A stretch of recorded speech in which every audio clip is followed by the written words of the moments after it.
hit export on this thing, and then I'll let you see it after. What's going on, internet? And welcome to OnlyCops. Juan and I are running right up against the clock here with work. For those of you that came from the premiere, it was Blue Bloods, correct? Blue Bloods premiere. Welcome. I was mowing the lawn like a good Mexican. Also, like a good Mexican, I'm rocking merch.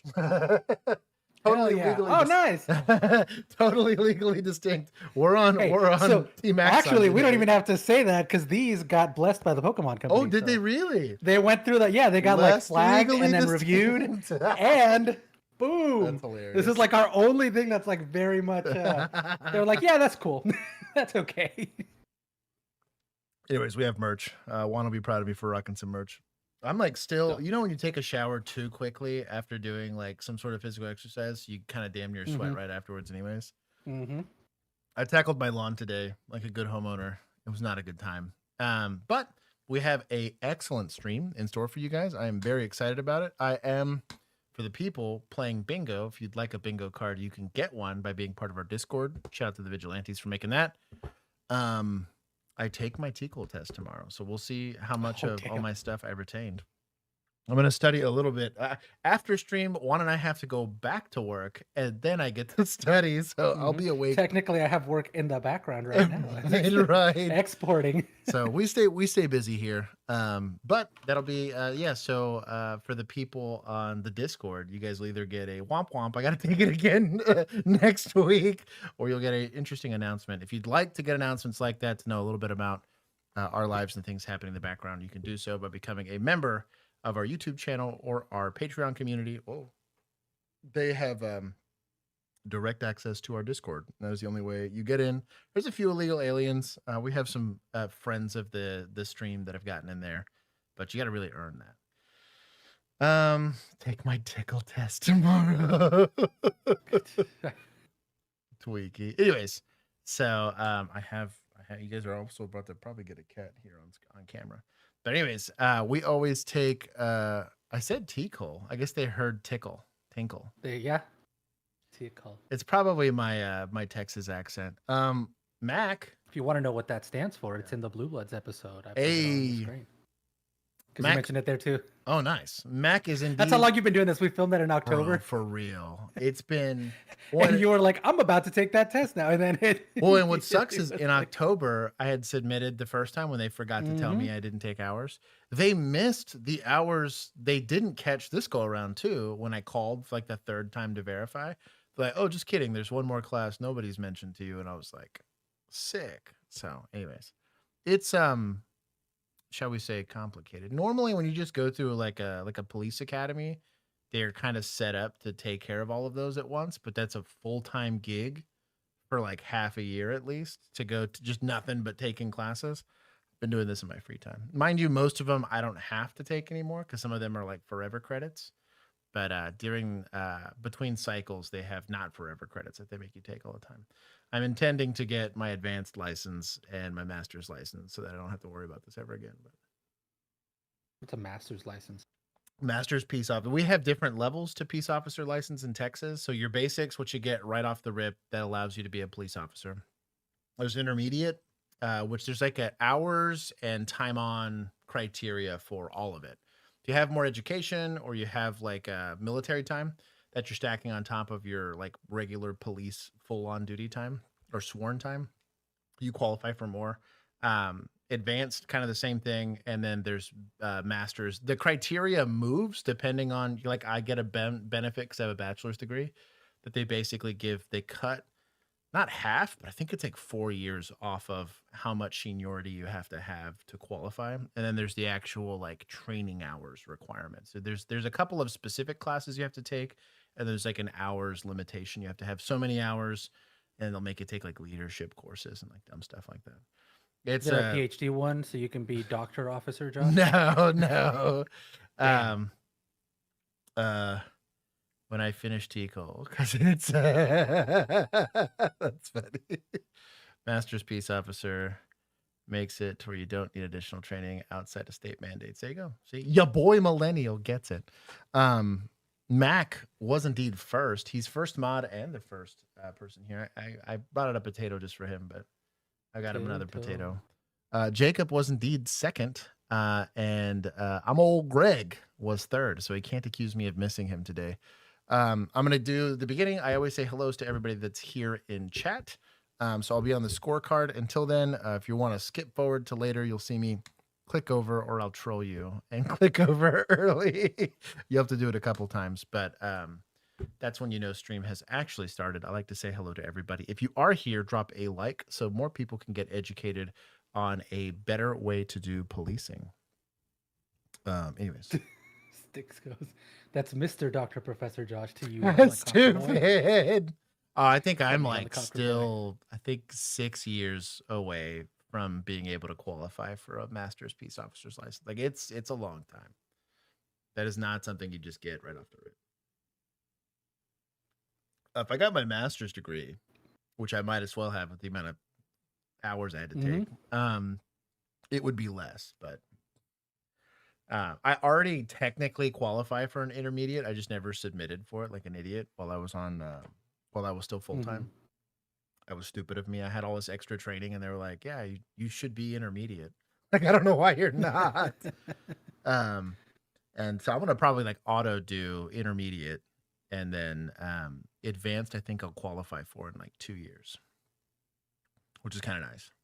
Even as a reserve. What's lame is reserve hours count the same as full-time hours. So the full-time guys are going to be salty. Because they're like, I'm having to hump like 40 to 80 hours a week, you know, depending on how messed up my day is. And you get to show up when you want. I'm like, yeah, according to T. Cole, those hours can't be, because it's how long you're sworn basically for.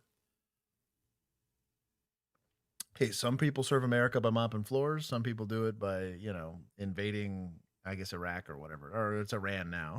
It's Iran now, yeah. It'll be another I. Are we out of I countries? Do we need to change letters? Yeah, we're going to have to. Hurricane names? Yeah.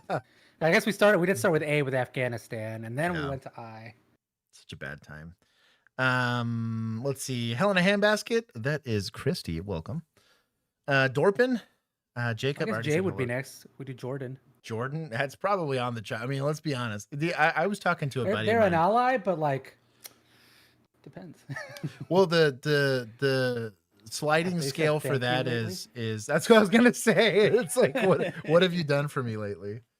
Heck, the only reason why we're hella chill with like Puerto Rico and all them is just because they just don't make a fuss, basically. Like they get the short end of the stick on that, but you know, own Puerto Rico, so they can't complain. Right. Well, they can, but no one. They can complain, but nobody cares. That's what I mean. I don't know. America's too far in the ocean for us to hear them. Yeah, I feel like a New England Patriots fan in the early 2000s, or like a New York Yankees fan, like ever. He's like, yeah, I know we're one of the best teams there. It doesn't make us a good team. It just means we're the best team. Christian Halsey, it's good to see you. Arca Valentine. This is okay. Here you go. Super fragile. I'm trying to make sure I didn't put anything stupid in this. You're screwed. Super califragilistic Lexby a la Poe. Right? I feel like I got that. I feel like I got that one. But points to Josh. I feel good about that one. I felt very screwed, and I just kind of slowed it down. And supercalifragilisticexpialidocious. Let's go. I should get 2 points for that. You're gonna give Josh a stroke. Arca, you're not wrong. I definitely felt I felt my blood pressure rise. Poe, thank you for the name change. You know what? For that, hold on. Where's Vigilantes? We'll take 20 points. That's what you get for losing. The Manda Panda 97, welcome. X-Bane, welcome, brother. Lisa Rowe, having a terrible day and need to see things furry. Did the cat come back? Kitty. Sure, the potato. That was kind of furry. This is as close as she's moping. Here. She's moping in the background. I got a wishbone. Here. Got a Mighty Mouse. Got a Bucky. Ooh. Little Pikachu. She is not having it. She's like, no, I want to mope in the corner. Let's see. I'm sure one will come up here shortly. Let's see. Is it Shinky Kitties? Man, that's a shiny kitties. Is it shiny? Oh, I see. Okay, I'll take a point back. That is shiny, kitties. That eye got me. Notorious Emu, welcome, sister. Ivana, welcome back. Let's see, not a reject baby emu. That is Diego. Thank you for not making me read super long names. Caffeinated, welcome. Staying hydrated. Said Uncrustables locked and loaded. Oh, I keep missing the Uncrustables. I was just at Costco too. I need to get like I need to just find whoever sells singles though. I don't want like a whole box of ones that suck. But because like they kind of only sell in like boxes of like 10 or whatever. And with mine, like we go do a tasting and I get like, wow, I'm stuck with this super crappy wheat-filled sandwich that I can't keep in my house. Layla, welcome. Chicken time bomb. Yeah, exactly. Brave Django, welcome. Tweaky, get us with that. What up, peeps? Millennial, ya boy, Millennial with a work. Blind referee emu. Not sure who that is, but welcome. Italian Uncrustable, welcome. Brian Miner. There's an emu cult at this point. Yeah. Cosmic Dark Matter. The Gospel Guy, welcome. Do I watch this live or can I watch this tomorrow? Usually comes at decisions. Well, you're getting a hello now. So if you watch it tomorrow, what's going on? Dad is looking, what? Oh, Dad's looking at the score for Deputas. Dad, you weren't there. Be lucky you weren't there for that because that was. Be glad. We were generous. Oh, that was a bad, like 4 or 5 calls. I think it was Thursday. That was just like, bro. Hey, municipals are almost negative. Like they also took huge L's on Thursday. It was not a good time. They're neutral. Exactly.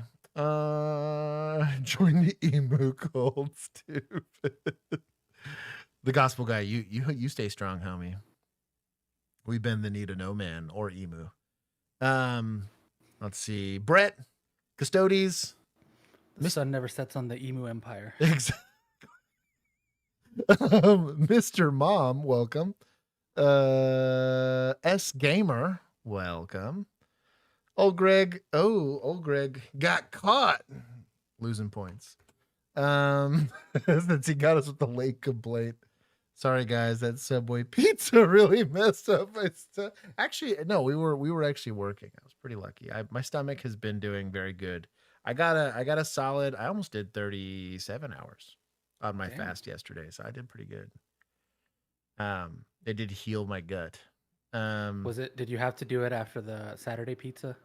Yeah, dog, bro. I had that, and then I had I was so like in a pizza high that I had who is it? Newman's Own makes a sourdough crust pizza. Yeah. And we had that because we were feeling lazy, and I was like, this pizza sucked. I normally like that pizza, but I was like, man, Juan went up and ruined me for pizza. What's that place called? Zio Al's. I don't know if it's anywhere but Dallas. Not sponsoring, but I'm simping hard because that is arguably one of the best pizzas. I will sponsor them. Bro, for pizza, for stream, I'd go hard in the paint for that. They got good wings too. Oh. They got other like Italian food, but I haven't had it yet. Tweaky, I won't count that one. Little Duck, welcome. Lazink, Tice, welcome. Your dad Willard, welcome. Oh, just 9 locations in DFW. So. Oh, is there one close to me? Probably. Bro, that's gonna be bad for my budget. Firecracker, welcome. Oh, they have one in Arlington. I'm ruined. Mansfield also. I'm ruined. Oh. Yep. Bro, how many dollar signs? What's a large pizza? A large pizza was like $24. Bro, I tell you what. With the stuffed crust. Next time we film, dog. That literally what I got the meat lovers with the stuffed crust. It's not as cheap as Costco pizza, but it is objectively better. It is already cooked. Yeah. And the crust is stuffed. Spar. Welcome, Spar. We're running plates. Pizza plates. Brandon Rhino, Mom is in the chat. Cherry Folk, welcome. Easy and Tired. That's Easy the Tired. Pokemon Company approved. Zaki, he is back. I want to see, what did they delete? Oh, I guess he just deleted his own message. There's nothing wrong with that. Richard. Or no, it's Richard. Richard L.E. That's what it is. I keep looking at it and my brain keeps wanting to make it something else. X-Bane, welcome, brother. Yeah, you missed the premiere, homie. Dog Sled Sheriff. Studious. I think I said hi to everybody. Bird Force. Test T Cole.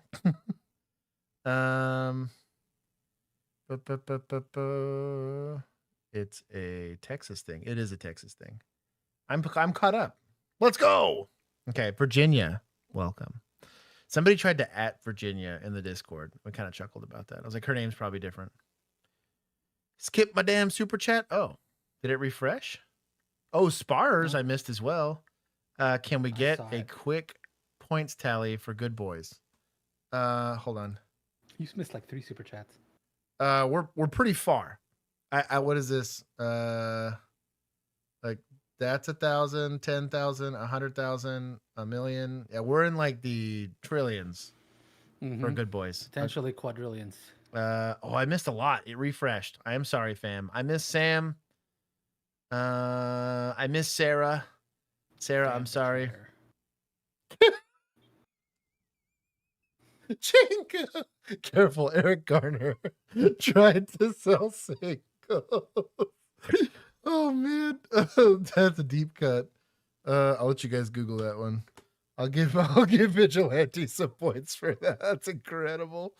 It did not go well for him, and it did not go well for law enforcement.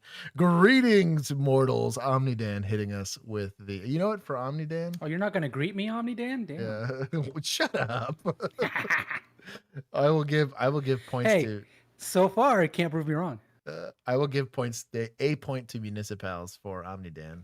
Actually, he gave $2. I give him 2 points. Oh wait, no, I can't. That's against the rules. I can give it to chat. I can give it to chat. If it's going that way, I'll give points.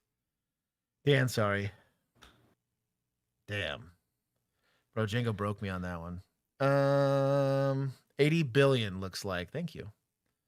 The more y'all suggest that I move good boys, the less I'm going to do it. So that it could be like a long line. Remember, was it oppositional defiance disorder? Oppositional defiance disorder. That's right. Yeah. You're just triggering me. One. It's not diagnosed, but like it's self-inflicted. There are signs. I could fight it, but I don't wanna. That's the one part where I am not oppositional. Let's see. Brett, thank you for giving people memberships. You missed Heavy Metal. Bullshit. Typical Panda, welcome. Let's see. Adam, welcome. Virginia, I don't know who's trying to @ you, but somebody did. You get Heavy Metal? No, she's claiming I missed him, but I don't see him up there. I am a ghost. Oh, I did miss Savory Salmon. I feel bad about him. Thaddeus, welcome. Dad, I did miss. Take points for Vigilantes for allowing bad juju on stream. I can't say no to Dad. Sorry, guys. That is you can bring a bigger argument up with the man. Who is Julane? I am Julian. Yeah, who is Julane? I did not see Heavy Metal. I feel like I'm being lied to. Changed his name. Yeah, you ho. That's why I missed him. What are you talking about? No, Heavy Metal's there. He is a ghost. He didn't change his name. Did Bill survive his epic quest? I don't know. I didn't even get the update for him finishing the 100. He'd probably sit in a hospital somewhere. He Instagrammed me back when I was talking about the Explorer I want to buy, so I think he's alive. I think he's fine. Either that or he's haunting his phone. The Wind God, I did miss you. I'm sorry. I did not notice you, senpai. Or what is it? What's it? Oni-chan? Kohai? Sorry, I don't know. Yo, chill, dog. He's trying up in here. Gonna get him all excited. Kohai pitched with it? No, stop. The Beast Within You, I did miss you. I think I got everybody. Okay. Steering wheel holder 1. That is a name and a half. I think I got everybody. He's fighting extraterrestrials. His time's done with that. Okay, we're gonna start. If I missed you, all caps me in chat. We'll figure it out. This is Zero Avenue in South Surrey, and these picturesque homes sit smack on the border. This side is Canada, across the street, the United States. No fences or concrete blocks, just a little ditch and signs warning, don't even think about crossing. Oh, it's very secure, yeah. And so it works about as well as a 30-06 sign does in Texas. People like, oh, I'm not supposed to carry a gun in here. That's the Rio Pequeño. Yeah, literally. Rio Pequeño. You know what? This probably counts. I'm going to say it does. When it rains. There'll be water in there. Mm-hmm. Rio Pequeño. And people follow the rules except for one resident. Him. Oh, damn. That is a majestic cat. Look at that criminal. Bro, I'd work for ICE just to go and catch this guy. Unfazed by jurisdictional authority, he is the Canadian border-jumping kitty cat. Illegal. Yeah, this is all cute until you check his butt and he's full of fentanyl. Right. See, Juan goes straight to butt checking there. He knows what's up. I know cats. Why do you keep missing me? Killer LE. You don't like me anymore. I didn't see you. I'm sorry. I didn't even see Killer Ellie. I feel like they're trolling at this point. There's no way. I think so too. I think they Link, don't say anything. Yeah, Link. You got everybody. Just to say it. Yeah. Mr. Matthew, I did indeed miss. You can essentially see ice. Yeah, I can see that. Debort. Mad Dog, welcome. Manaha. I think I'm close on that one. Culperistic. I got everybody now. You got Link? I did get Link. Okay. If I didn't, I did now. I wasn't listening.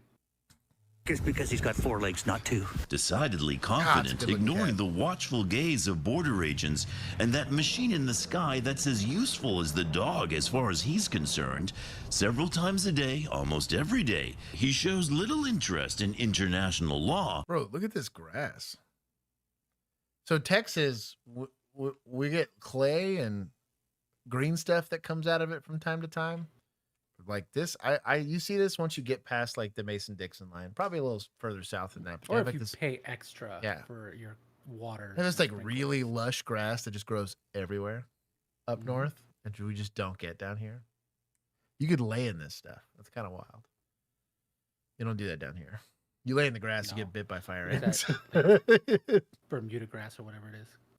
And carries on his very important work of mousing. He's a cool little cat. Keeps coming back and forth. The Chapo.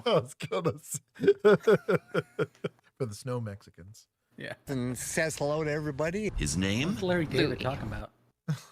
Is this Larry David? The law, and carries on his very important work of mousing. He's a cool little cat. I wanted to accuse you of being racist, but I can hear the music in the background. Bum, bum, bum. That's good. What, the cat can cross the border, but I can't cross the border? That's exactly what it is. That's not fair. That's not fair. Keeps coming back and forth and says hello to everybody. His name? Louis. Officially Louis Vuitton, like the designer, and his styling cross-border feel. This guy threw an accent on there. They would only do that in Canada. Send him back to Versailles. Yeah, we don't recognize. Well, we recognize Spanish. The good food comes from all the people that speak Spanish. So Spanish gets recognized. Blind feats are now so famous. I love it. He's become a local legend and a social media star. It's a bit mind-blowing. He kind of flaunts his recklessness for the law. Now, Mr. Vuitton is particularly good at catching all sorts, and he has been known to smuggle the goods across the border and leave them on the doorstep. I bet he did not declare them. We're not sure whether U.S. agents have caught up with him for questioning. We do know he had no interest in a TV interview. Let's go to Christmas. He's got a passport. If he did, it would show the cat who turned 6 on July 1st. Give Larry David some points. So dumb. Wait, why Chad? Give that to society. Sorry. I thought Chad had nothing to do with that. I saw that. Take extra points from Chad for being sneaky. Hold on. Sorry. There it is. For being intrusive thoughts. Yeah, I'll take 5. Why not? That's what Chuck did. I want. Get for intruding in his thoughts. Is this Good Boys? Yeah. Yeah, I feel like this is Good Boys. I don't know. He's kind of a criminal, but I'll give points to suspects. That's fine. Yeah, there it is. You know what? We'll take points from feds just because we can. For criminalizing his behavior. He's mousing. If anything, he's trying to prevent illegal immigration of rodents. And no innocent people getting hurt there, right? yeah. So are all my buddies. Gosh. That's why they're here. That's why they overstayed their visa. They're trying to prevent. Or like they're a white hat. Or is it white hat immigrant? Yeah, that's right. That's incredible. That's top tier. That analogy gets real sketchy real quick. Oh man. Yeah. Don't blame us. That's the Latinos and ICE are a different kind of white hat. Exactly. That is the gift that keeps giving. That was a good video. At least it's a fun one. I'm gonna Paw Patrol also. Are animals subject to immigration law, if you want to call it that? There is some precedent, right, to invasive species. You think about like wild hogs here in Texas. Literally shoot on sight. There's no season. There's no restriction. You could kill them with dynamite. You can kill them with a spear. Whatever you want to do, knock it out, as long as you're not hurting anybody else. There was a while there in DFW where they were paying people for pig carcasses. It was like, if you can kill them, because they didn't want them coming into residential areas. Like that's what their fear was. I think that was relatively unfounded, but the rednecks hooked it up for everything else. But there's some things where we try to protect local, heck, in Australia, they're out there killing cats because technically to them, cats are an invasive species. You know what I mean? They're an island, so yeah. So there's some, but it's not gonna, like, we're not taking the animal into custody and weird stuff like that. Typically, you'll build like a fence or something, get 'em with the drone. Yeah, or you let nature sort it out. What you don't do is bring in a foreign species to try to solve the problem, because then they will become the new problem, and then you got both problems. Don't do that. We have a bad habit of doing that here in America. Goodale Nation, welcome. Program that connects farmers with hunters. Have you seen that thing? So there's a dude that is telling you how to like get your gun into states that don't allow your gun by having it on. He like sells holsters for dogs, is what he sells. And he's like, your dog is not a prohibited. Oh, there's no law. God. And he's like, I've checked with all the sheriffs. There's a loophole. Blah blah blah. I'm like, I don't know how much I believe you. Crazy. I can't. But he's like, if your dog's holding the gun, you're not in possession of the gun. Therefore, it's not illegal for that gun to be in the state. In a funny situation, we were at, I had to go to UNT, right? And I had to go to UNT to go get my transcripts. Well, I'd never renewed my CHL because I was a cop and I could carry wherever I wanted through my cop license, right? But I'm applying to get my cop license back, and it expired. And on college campuses, unique to Texas, you can carry on campus as long as it's not prohibited in the building, right? So most public places, you can carry a gun, but you have to have a valid CHL.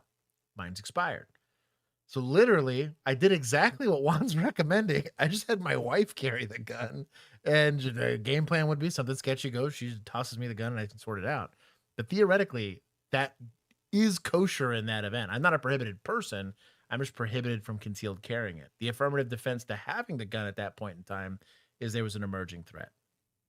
Technically, that was kosher.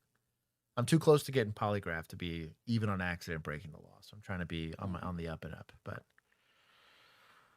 domestic cats becoming feral kills everything. Yeah, dude. Like, dogs do okay. Most dogs. So there are no birds in Josh's neighborhood, by the way. Yeah, no, for real. Yeah. Most domesticated dogs don't do great in the wild. Cats crush. It's terrifying, to be honest. They just have to have like a pack.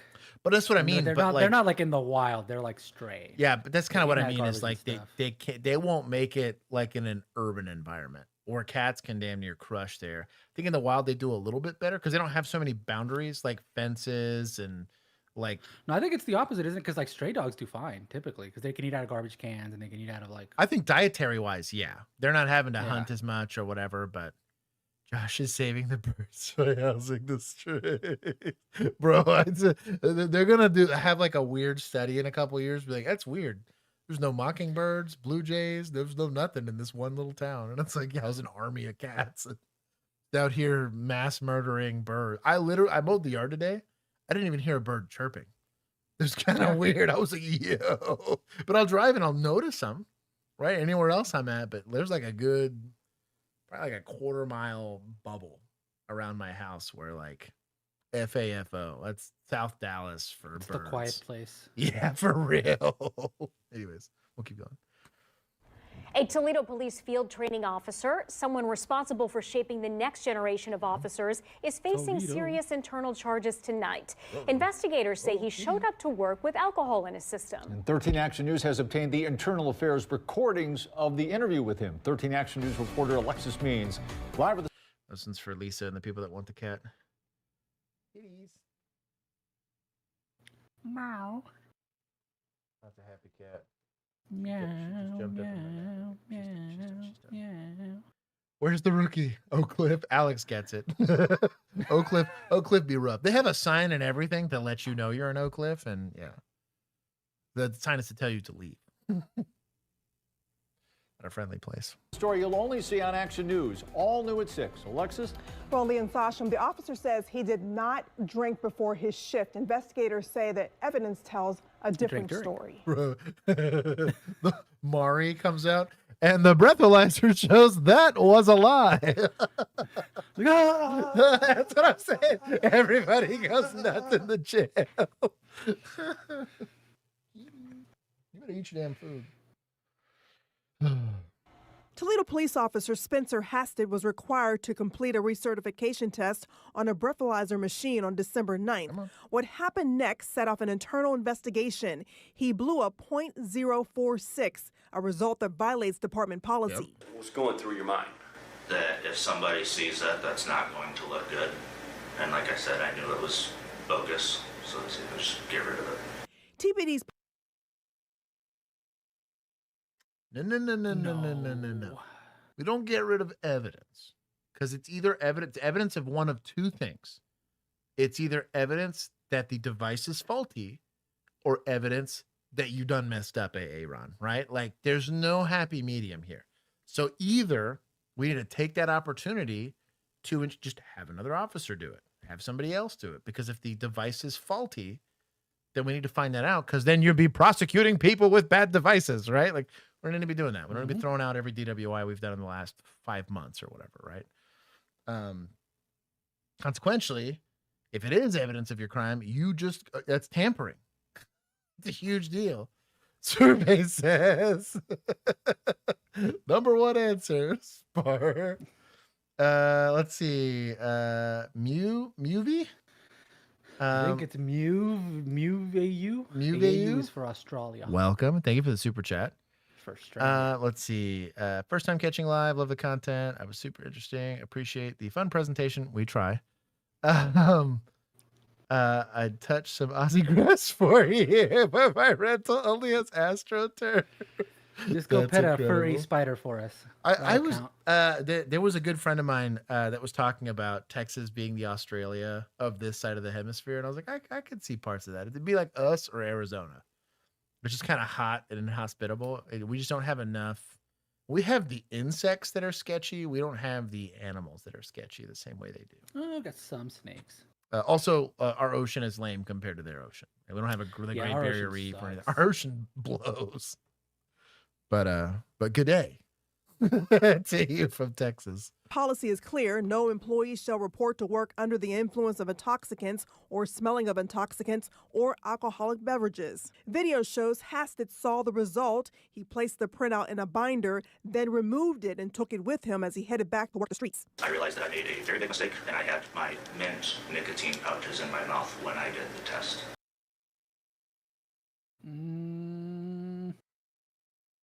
Nicotine pouches. Number one, like if that was the case, you would be able to demonstrate it after the fact. yeah, you would go like, oh wait, I got nicotine pouches in my mouth, and you go, Right. Can I retake this test? This is sketchy, dog. Nicotine pouch. I had 3 9-milligram mint nicotine pouches in my mouth the entire time I did the test. Officer Hastett has maintained he was not drinking before his shift, saying his last drink was 14 to 15 hours before he reported to duty. He claimed he forgot to take out the nicotine pouches before testing, and that caused the machine to register a false reading. Did the results stress you out to the point you're like, I mean, yeah, I was nervous. I knew it looked bad. Okay. But I knew it was bogus. I hadn't had anything to drink since 11:30 the night before. But a state of Ohio forensic toxicologist interviewed by TBD investigators says that's not possible. The machine detects alcohol, I was about to say it is only going to give a reading on what it's measured for, right? It's not checking the amylase in your mouth or anything like that, you know? That's sketchy. So apparently, pouches, no. Apparently vapes might, because some of them contain I can like see that. trace amounts of alcohol. Some people are just Ivana. flavor. Recreation testing using the same brand and doses of patches came back at 0.00. He later returned to take the test again. When did you make the decision to go back? Once we got sent an accident. So we went back to the building so he could do his accident report. And when we were at the building and he was doing his accident report, I decided to redo it and just get it done. This time, he blew a 0. Internal Affairs charged the officer with being on duty under the influence and dishonesty. And the officer faces a 35-day suspension without pay. No. Fired. No. Hell no. Not no, but hell no. I knew some functional alcoholics. I knew cops that were functional alcoholics and would, the second they got off a shift, you start slamming them back. And I get it. And should they be doing that? No. But you know what they weren't? Dishonest about it. Should they have gotten help? Yeah. Should the department be doing more for them? Absolutely. But the department had a history of being able to have that person sort themselves out long enough to be a cop and at least conduct themselves in a manner that could be deemed trustworthy. This, bro, if he's willing to do it here, when is he not willing to do it? On camera. You have on camera destroying evidence. Dude, that... I'd have a hard time not seeing that. In my opinion, rather than forcing departments to sit there and do the perp walk and all that stuff, because this isn't a crime, right? Like he's 0.04 or whatever it is. He's not going to get in trouble for DWI or anything like that. But as a breach of trust, it should cause you to lose your license. At the very minimum, it be the same damn path I had to take, despite the fact I left in good standing. I left completely because I felt like it, right? No sussy IA investigations, no nothing. I showed up one day to work and I was like, y'all suck. I don't like being here. And I'm having to, I don't mind because I'd like for there to be standards, but we can't just thin blue line it with guys like this because it makes the license meaningless. Like, I got beef with this a lot. Late fee, this class is killing me. God bless you. Is 0.08 going to still be the line for carrying a gun as well? Source, trust me, bro. Spar. That's wild. No, so 0.08. I have never tried to prosecute anybody for like UCW for being drunk. I've found a handful of people a little sauced and having a gun on them, but I just went with PI and took the gun into custody and they could take it back. But like, I don't think that there's, at least not in Texas, to my knowledge, there is not a intoxication threshold. Now, possession of a controlled substance, yeah, you're going to have a problem, right? Because possession of a controlled substance plus gun is going to equal UCW. But technically, you crank up the heroin and you take it, right? And you show up and you happen to be armed, you're just intoxicated. So I don't think, at least, and somebody please correct me in the comment section below, but I don't believe there is a UCW certainly chargeable if they're intoxicated. I've never done it. That's crazy. I've never done it. And I've met a few people carrying while intoxicated. So that would be, Alex, I clarify, that would be 0.08, right? That's what I'm saying is what's the That's the threshold? legal- right. like, I'd legal be threshold for curious what the threshold intoxication. is for that. Now, it's a hard violation of ICE to be intox with a firearm. I would argue if you can put like 3 cans like 10 yards away and they can make all 3. they're good. Jeez, you just go, how drunk are you? Yeah. Because I could see like a PI, like I just have a hard time because the amount of evidence is going to be different, especially for a felony. UCW is a very serious charge. Typically, if I'm doing UCW, I would say pull up the statute. I'd be really curious to see what this looks like. Because when I'm charging them for UCW, I'm finding them in a prohibited place or I'm finding them in possession of something else they're not supposed to have, right? So I'm finding meth and the gun. So my evidence for the charge is meth and gun, of which I have documentation that when I took them into custody for it, this qualifies as UCW, right? Or like, again, they were committing a crime and happened to also be in possession of a firearm. We could slap the UCW on them. Even if the firearm wasn't used in the commission of the crime. But I'd be curious to see what that statute is like. Because I feel like I'd want the blood evidence or I'd want something. But I've never seen anyone do SFSTs for simply possession of a firearm, right?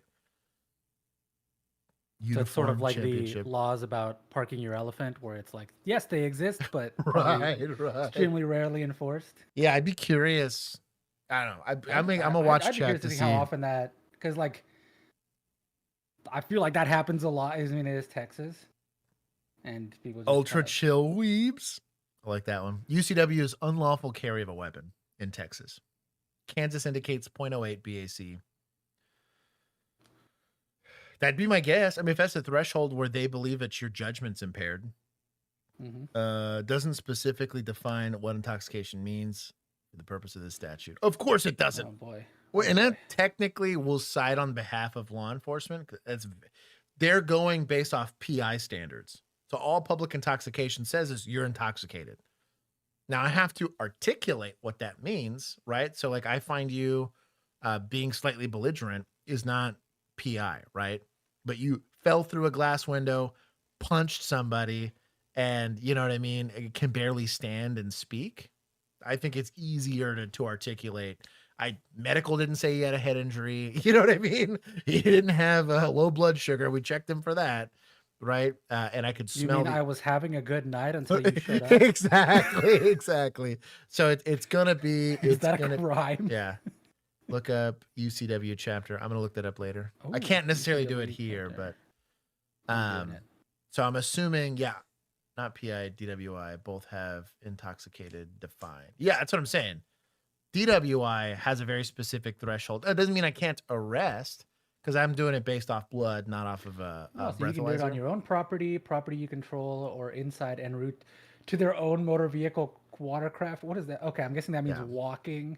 Or if you're inside your motor vehicle, though, and you're too intoxicated to carry the handgun, but somehow not DUI, that's going to be weird. That would be wild. That's kind of what I mean. They're leaving it a bit more vague. That I'm still having to build the totality of the circumstances to create, not to create, but to articulate the elements of the offense for, right, UCW. Because it's going to say having a gun plus being intoxicated. They're going to ask, what does intoxicated mean? And that's going to be up to the judge or jury to agree with whether or not I did it. All I'm saying is on a felony charge, I'd like as much evidence as I could have because it's a felony charge. This is a life-altering charge. They're probably going to plea it down. That's what they do for most of this stuff. They take a plea deal and save everybody some court time. But if I was going to charge somebody, I would feel a lot more. And again, this is a philosophical difference between one cop and another. It's kind of like every cop's like a waiter. I was very, very, very... I would rather let somebody that is probably guilty of sin go than charge an innocent person. Here we go. I found their definition of intoxicated. So intox is going to be PI basically. It means substantial impairment of mental or physical capacity resulting from introduction of any substance to the body. So not a point whatever limitation, but 100% just like vibes based. Yeah. Josh, you were given $10,000 for every time gun duel in some random Texan. How much money would you be leaving with? I wouldn't. The problem with a gun duel is you can win and still die. Technically, draws are not good. And so, like, specifically when you talk about pistol dueling, Plug the wound with the cash. right? Pistol dueling in unless you're hitting somebody in a pretty sensitive area, like they're gonna have time to shoot you back. I really liked the one that they showed in it was John Wick, I think the last John Wick, where they had these huge like dueling pistols. It just meant to have the biggest possible hole they can kind of put in you. And the whole idea behind that's that one shot would be enough. Normal pistols don't do that. They're really terrible at killing people. Sorry. It's a little morbid, but I would not take if I got to pick the terms, I'd win every single one. But I'm doing I'm gonna be like 400 yards away with a rifle. I'd take that. Exactly. I like what Millennial said. I'm not voluntarily getting into gunfights with people. Though I'm a skilled practitioner of that craft, I have no interest in doing that. Let's see. This is I'm getting 30K. 30K. What? I'm gonna take 30. Calling my shot right now. Just one. Stupid. It's the random thing. I'm hoping for like a baby, like a elderly person. Right. Like Well, let me think. The average people. I'm going to say I'm taking at least 10 or 15K before I probably don't walk away from one. I feel pretty good just on draw time alone and being able to put like effective rounds on target. But eventually, like someone's going to get a round off on me, and only one of those has to hit somewhere sensitive, and you die. But most of these people won't think to move. The second we draw, I'm not just drawing like they do Old West style. I'm running and drawing. I'd take my chances. I'm a moving target now. And not at them, but left to right. I just get off the X. I probably win most of them that way, but I think eventually one of those people gets a hit. Generally try to minimize gunfights. Exactly. Yeah, I don't know. You're a cop isn't that voluntary? No. Weirdly enough, the irony of law enforcement versus the military is we actually do everything we possibly can. We're actually asked to do everything we possibly can to not get in a gunfight. Versus the military is like, yo, go shoot that guy. Like, it's a very different posture. Our goal is to not get in the gunfight. That's why those SROs run away from the gunfire. Exactly. Shout out to Juan out here taking shots. Where's Juan? There it is. But Juan out here crushing. What are you doing? What am I doing? I took points from. Oh, we got another cat. Is she gonna stick her face in this camera? Man. Hold on. Oh yeah, look at that. Cat cameo. Cat, come on. You can't just be in the middle of the desk. Cat says, "You want to bet?" Oh, okay. That's the one. The rest of them, I'll like harass the hell out of them. That one, no. That one will turn into a face hugger. I don't test that one. A Milwaukee Never seen it happen, but she's got the moxie. Like, bro, try it. Also, the only cat that growls at us periodically.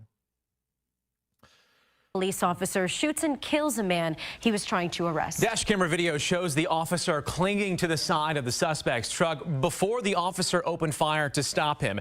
It happened around 10 o'clock this morning near 15th and Grant on Milwaukee's south side. A News Chopper 12 with an exclusive look from above over the scene. An officer with a police dog sniffing around the truck there. The truck still in the middle of the street, surrounded by squad cars. 12 News' Nick Bohr is there live now. And Nick, we have just learned the man's name.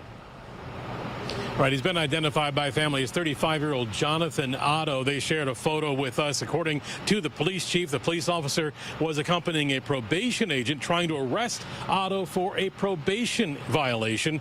Police say Otto refused to get out of his tow truck. That's the white one there that actually is being towed itself right now. When the police officer tried to pull him. I say the irony's not lost on me there. With any luck, first round one. Who tows the tow trucks? Exactly. That's what I'm saying. Why would you roll the dice? With your luck, I go get like Ben Stoker on my first draw, and I was like, oh, this is literally the worst case scenario. Like, what exactly? One gets Helen Keller, and you know, and her two clones. I get Jerry Mitchell art. Like, what am I supposed to do with that? From his tow truck, he sped off, police say, with the officer still attached to the side of the truck. A remarkable sight for Ana Rios of Milwaukee. Stopped at a stop sign this morning when she couldn't believe her eyes. There's this tow truck coming with a cop hanging from the window screaming at the guy to stop, but he did not listen. The video from her dad's dash cam recorded the speeding truck as it blew through a stop sign. The officer clinging to the driver's side window, his feet on the running board. It was very shocking to see that. Like, his life was in danger. The cop that was hanging on the window, he could have fell or something, you know? Seconds later, Milwaukee police say the officer, fearing for his life, shot the driver. The truck coming to a halt. Another witness said the officer immediately tried to help him. His partner and him taking him out and putting him on. They got him in the ground, and the guy, what I recorded was the guy giving him CPR, and there was a lady in a passenger. I don't know who she was, but she was distraught. Pizarro said it was the stunning end to an even more stunning sight as the tow truck whizzed by him seconds earlier. You can only see things like this in movies. He was just hanging on barely. I don't know how in the world, because he blew past me. Injuries, Otto's passenger wasn't hurt. There is a responsibility to cooperate. There was a legitimate action going on at this time. So, did old boy earn force? Absolutely. I think the guy's an idiot. He knows it's a probation violation. He understands the criteria around his probation, right? Which means he was not tried for, but convicted of a crime, right? He was at the very least, indicted, and maybe they read it in something.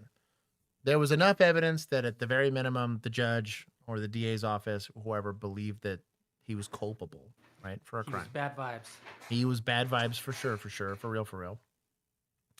And due to him being in violation of that, they were going to take him into custody. I think this is a little bit of stupid meeting stupid. He made a terrible business decision. I think the officer made a little bit of a terrible business decision. Now, I don't know the circumstances as to how. For all we know, he was stuck on the thing for all. I have no idea how we got there, but generally speaking, my personal word of advice is we don't touch cars if we can avoid it, right? We touch people, not cars, especially with our bodies. Would a pursuit with a tow truck be a bad time? Yeah. That would suck. We've seen that. Man, we've seen some Very bad bad ones. time. Yeah. Not exactly a pitable car. I don't hate the idea of leveraging deadly force on what's effectively a fleeing felon at that point because of the location, right? We might have some people that get hurt or whatever, but I think it's this isn't the circumstance in which I'd want to use the force, right? Only because I'm encouraging. I want to use a lightsaber. Right. I'm encouraging officers to get on the car, get into the vehicle, or whatever it is, which is generally something that's frowned upon. I think this is a procedural error, not a legal one. Or this is a tactics error. I don't think that the officer did anything that was reckless. The guy fled in the vehicle, right? He wasn't standing in front of it. He was holding on to it. I don't think he should have been holding on to it, but I would have made him take some retraining on we don't grab cars. Probably not pumped about it either way, but I don't think it should be charges. Not only was the officer in danger, but so was the passenger. Unacceptable. So, Nick, at this moment, so many questions. What have you learned about Otto's record at this point? Well, we know that he was. His record's irrelevant to the use of force, but was on probation at the time. A couple of cases involving driving stolen vehicles, one of them in Brookfield, another in the city of... That's ironic. He's driving a tow truck.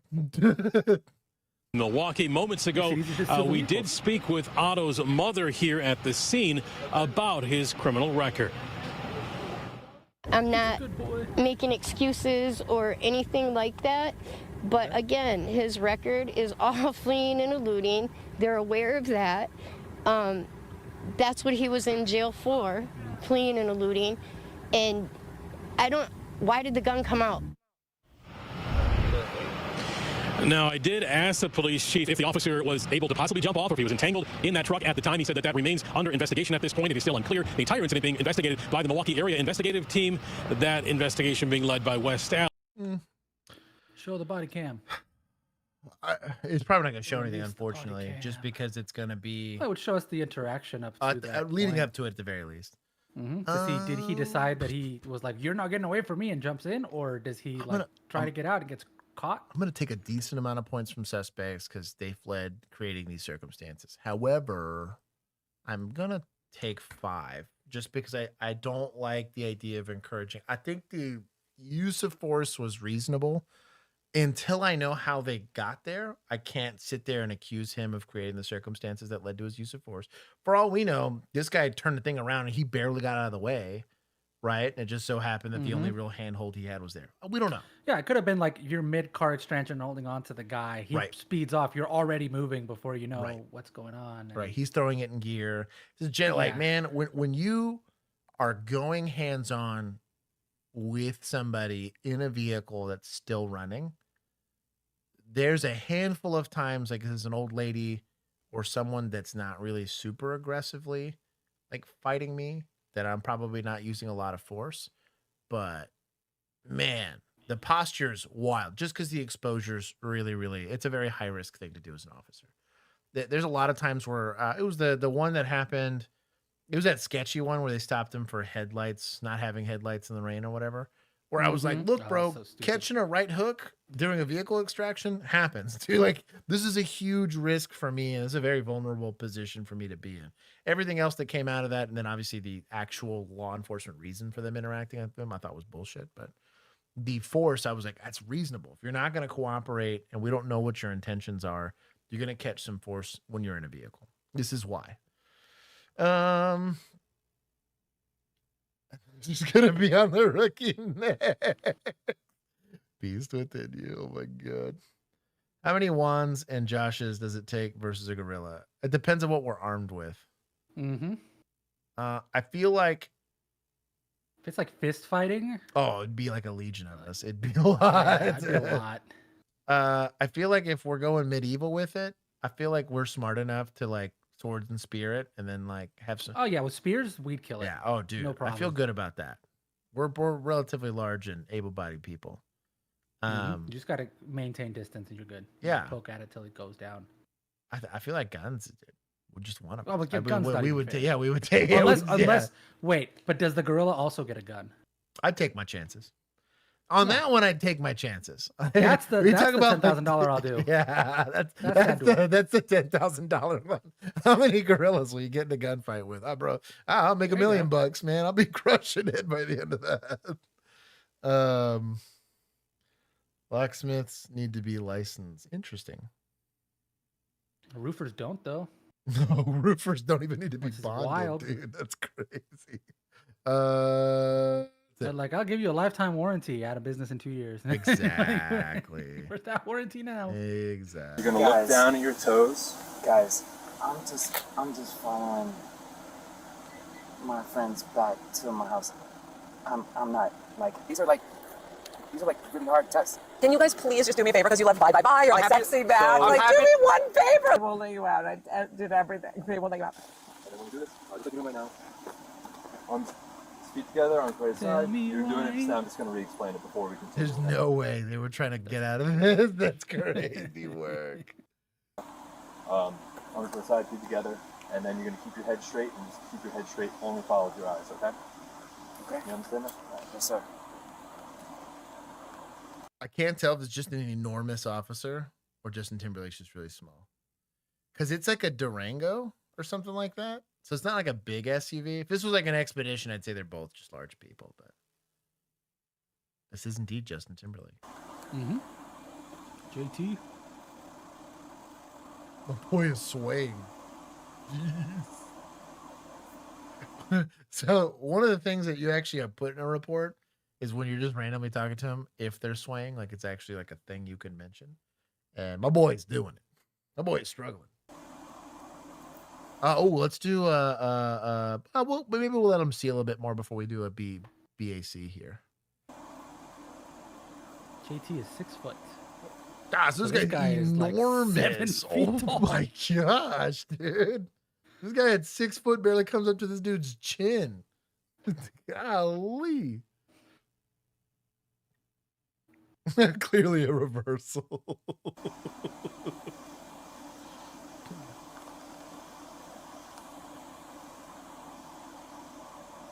I'm bringing Dee-Wee's back. Yeah.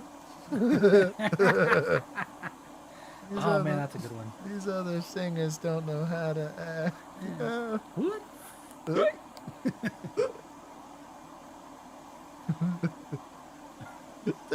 record. Another shot. Another shot. Sorry, I'm chuckling. This guy's doing a good job on HGN.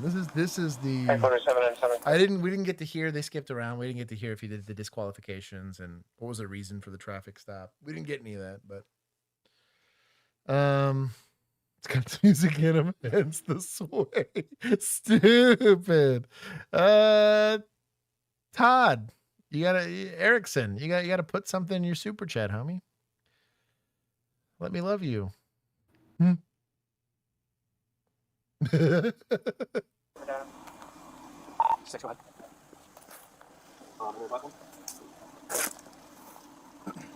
Your BMW is valid to 6 Reservoir LLC. The subject adjustment for leaking ball is valid at a Tennessee.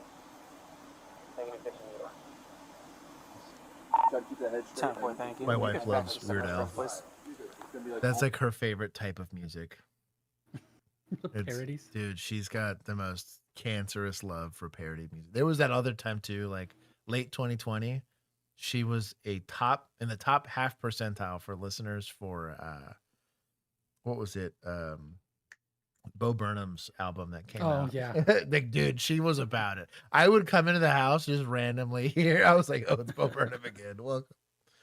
Well, look who's inside. It's like I know all these songs from memory just because of Kinsey. It was so funny. She's like, "Oh, I have a problem." I was like, "Yes, you do." You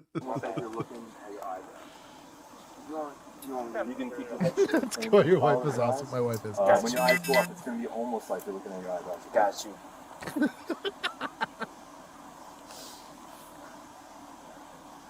This guy's tall.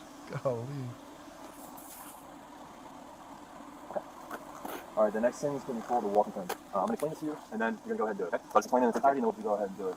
It's going to be 9 yoke steps, followed by a series of small steps, turning around, followed by... So they didn't put him in the starting position here. Normally, you're supposed to put him in the starter. Hands by your side, one foot, heel to toe in front of the other, and he stands there and watches you. I'm going to assume there was some steps skipped here in the disqualifications for this test as well, and whether or not consent was asked, just based on that alone, because that is kind of an important... you're going to talk about the starting position in your DWI affidavit if he decides to refuse. You need to do a warrant. Our chart specifically had a checkbox for it. Did they maintain the starting position? How many times did you have to restart and start the instructions? A lot of stuff. Bo was great. Yeah, I actually like the album. It's good. Amish Paradise. I'm going to tell Kinsey when she pops in here in a little bit that you guys approve of her taste in music. 9 toe steps back. So we can use an imaginary line. If you want, there's like a little skid mark here, so we can use that. What I'm going to have you first do. This one or this one? It's going to be the one of your preference, okay? Just whatever you want, man. You got it. Go ahead, Justin. Walk the line. Go ahead, Justin. Count out loud. Go ahead, Justin. How you doing, man? Good, how are you? I'm Heel good. to toe steps.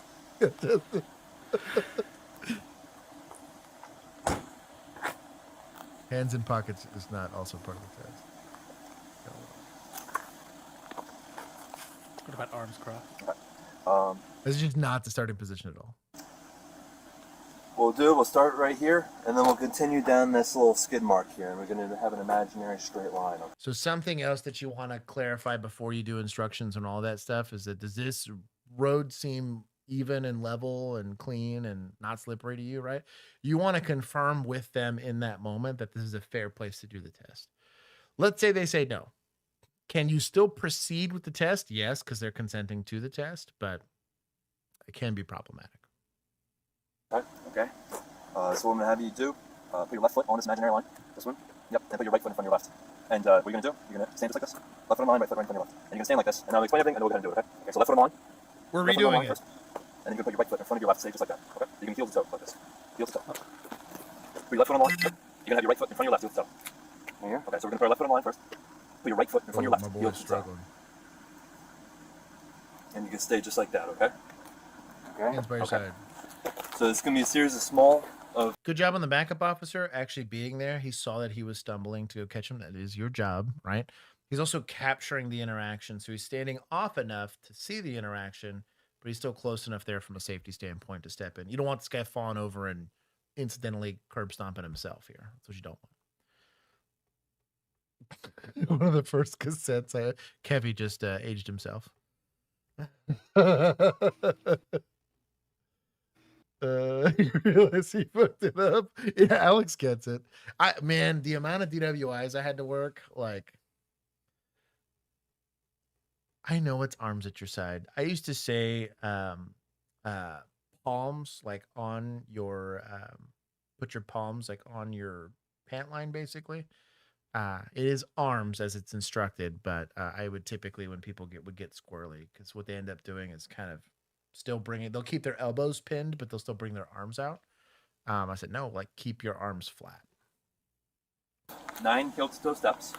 I will demonstrate this like you're doing right now. Like this. 1, 2, 3, all the way up to 9. Followed by a series of small steps around. Smoke wagon 1, ticket holder. 2, 3, all the way up to 9 back. Agreed. This is going to be heel to toe. So you're going to be clicking your heels as you're going, arms by your side. While you're doing this, you're going to look down at your toes. Click your heels, Dorothy. That's not at all. Bro, he did it. Like a little Lucky Charm jig and clicked his heels between. I'd pass him for that, to be honest. Do the bye dance. That's what I mean. Guys, I'm just following my friends back to my house. I'm not doing anything. I'm just following my friends back to my house. Will you do this test? Sure. Okay. Like I explained, 9 heel-to-toe steps. You can click your heels, arms by your side. This way, there we go. Arms by your side. So it's gonna look like this. Sorry, I've never done this, so I'm just... It's gonna be arms by your side, just like that, while you're doing it. Perfect. Okay. Your eyes gonna be looking at your toes as you take each step. 1, 2, 3, 4, 5, 6, 7, 8, 9. Okay. Once you get to your 9th step, like I demonstrated, your lead foot's gonna stay planted, and you can take a series of small steps. So you should, the way it's taught is you should give the first 3, tell them all the way to 9. Once you get to your 9th step, and then while still holding that position, you do the demo for the turn, series of small steps to do the turn, and then you walk back. Is that a normal series of small steps? He did like a pivot. Yeah, you're supposed to literally. It's like step turn, Isn't it step like a turn, shuffle? step turn. Yeah. Yeah, it's more of a shuffle than it is a Kind of like how we did pivot. in marching band, or it was like the 1, 2, 3. It similar. It's different Or because sort of like they're a heel to toe, right? Yeah. But I'm saying like for the turn. yeah, for the turn, it's kind of more of like an old man, like turret Like turn, kind shuffle? of. Yeah. Yeah. So if I did the marching But band it's the thing, but it's not the marching band one. You would almost argue because technically you keep one foot planted and you move the other one around. Technically, if you did a like in place marching band turn, it'd be an incorrect turn, which would be a point. Yeah, technically. Took 3. You will take 9. Agreed. I'm not. Hey, no, chill. Yeah, I Alex? always hate that. It's like you only have to demonstrate 3, but then you tell them pissing me 9. It off. seems confusing. Alex, you might have autism. We also have to do it memorized, so at least we're close. Texas 2-step turn. Anything else is wrong. Your boy gets it.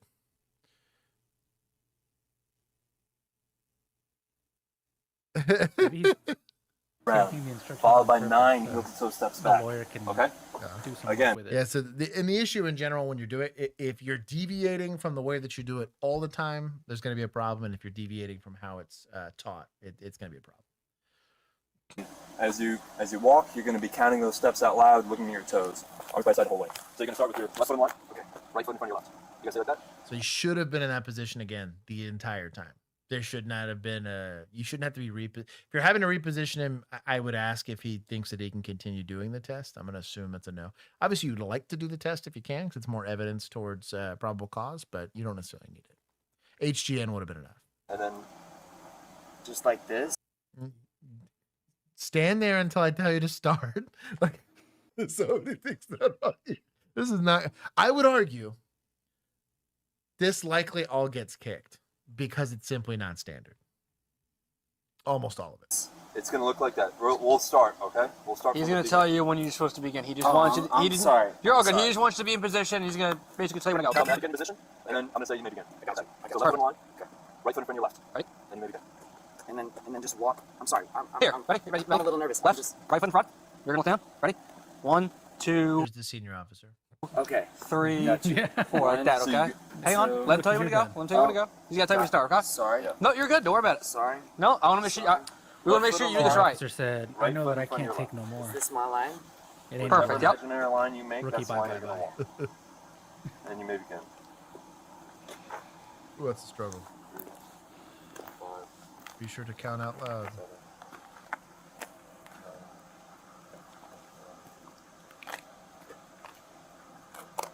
It wasn't a horrible turn. Everything else is like a billion points, though. You gotta go take back. those 9 heel toe steps back as well. So typically we would say, did you not remember the instructions?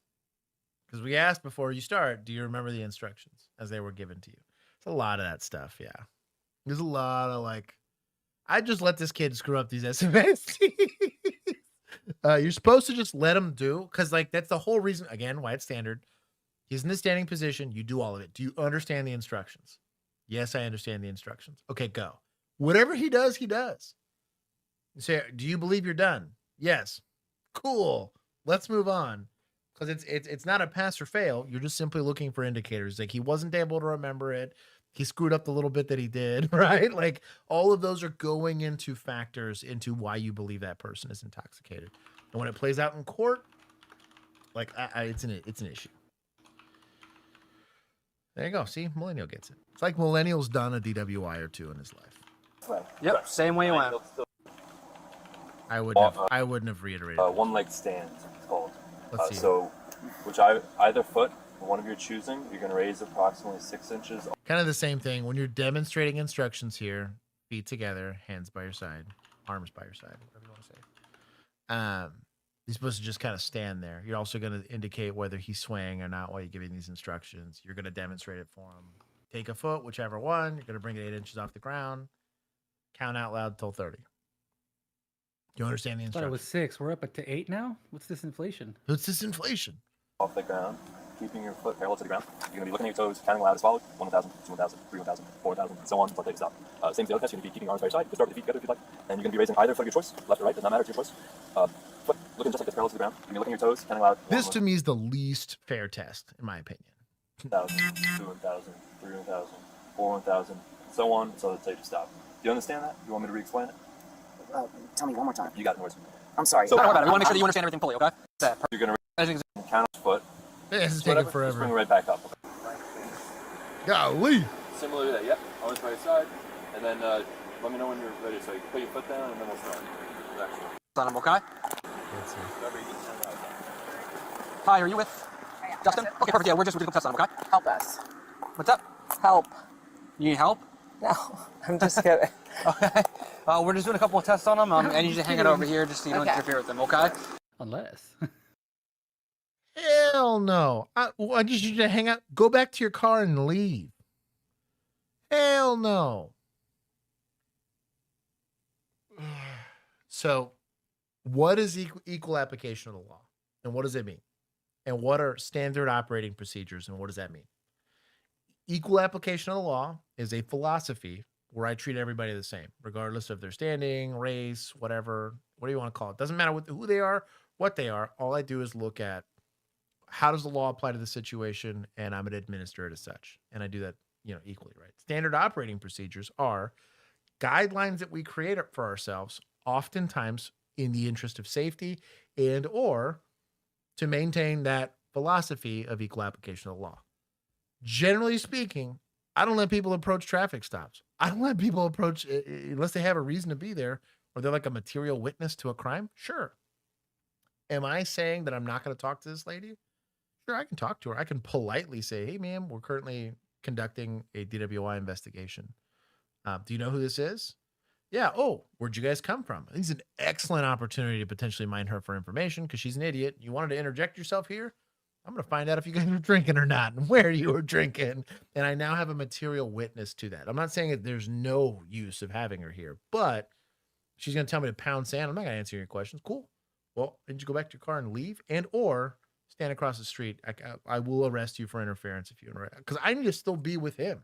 That's technically a 2-person job to do that DWI investigation. One to administer it, the other one to be your cover officer. So there's a reason we do that. Justin might be a certified gangbanger waiting for this officer to turn while doing the walk and turn or demonstrating a test or whatever to go and shank him in the neck. And since I'm not there, I'm failing him in doing that. So that's all I'm saying. I don't like this. Everything okay? Yeah, we should just go test on make sure he's okay to drive. If not, we can have someone drive him. Right, gotcha. Too bad. Sorry, ma'am. Is this a public road? Was he operating a motor vehicle on it? Do we think he's drunk? And the law applies, friend.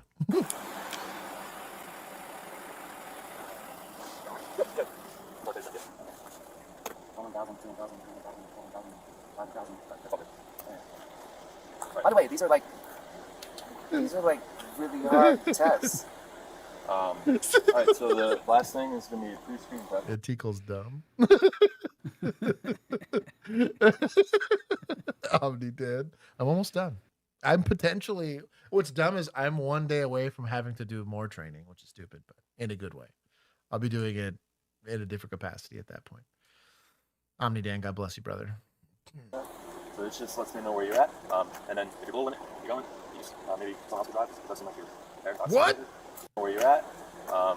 And then if you're below limit, you're going, you just maybe someone else will drive. It doesn't Doing a like you're PBT. there, intoxicated. Okay.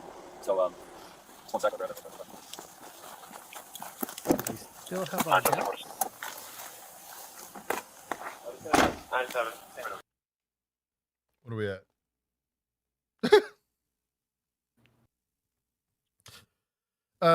Place your bets. I'm gonna say he's gonna blow. Still got 21 weeks. That's rough. 0.16 is my guess. He looked pretty sauced. Well, he could be a lightweight. No idea he was married to Jessica Biel. I had no idea he was married to Jessica Biel. Yeah, for a while now. PBT should not be used. Agreed. They already have probable cause. That's trash police. You know what? I'll give it to chat. I love you guys. He's like, bro, this is garbage. They're like, what is he doing? I agree. They had currently as it stands.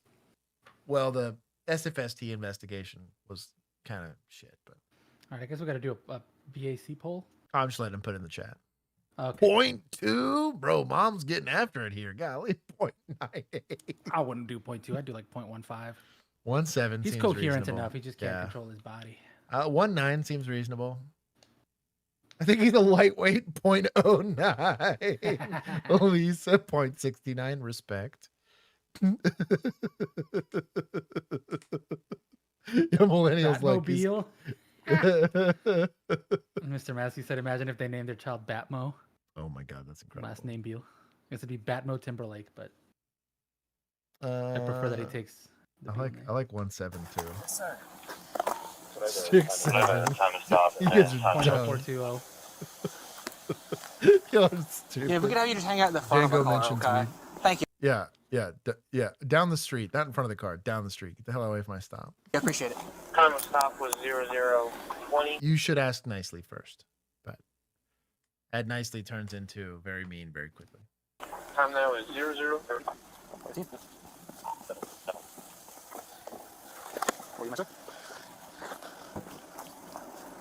Lady. Pedestrian in a roadway. You're going to jail. It might seem Sweep the leg. It might seem like I'm being picky about that, but I think it's 3 times I was involved with a scene like this where the person that we ended up threatening with interference and then eventually taken to jail had a gun on him. We're like, yeah. I'm glad we decided to do something about this because this is a random armed dude lurking around our stop. Once it was total happenstance. The other 2 times it was very, very sketch. Where I was like, oh, he wanted to hurt somebody. That's why you gotta be quick.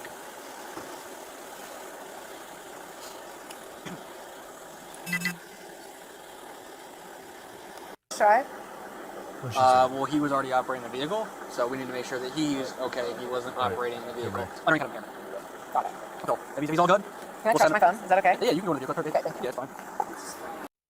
No. he was in effective control of that area. And if I'm in a search incident to arrest, I'm going to do it there. Hell no, I ain't letting you get in that car. Are you kidding me? I mean, open containers going to be in there? Potentially illicit substances. Now, let's say I find cocaine in the driver's seat. Who am I going to put it on? I let this random lady have access to this car. Maybe it was hers. Dumb. Bro, I'm about to take a lot of points, bro. This is killing me.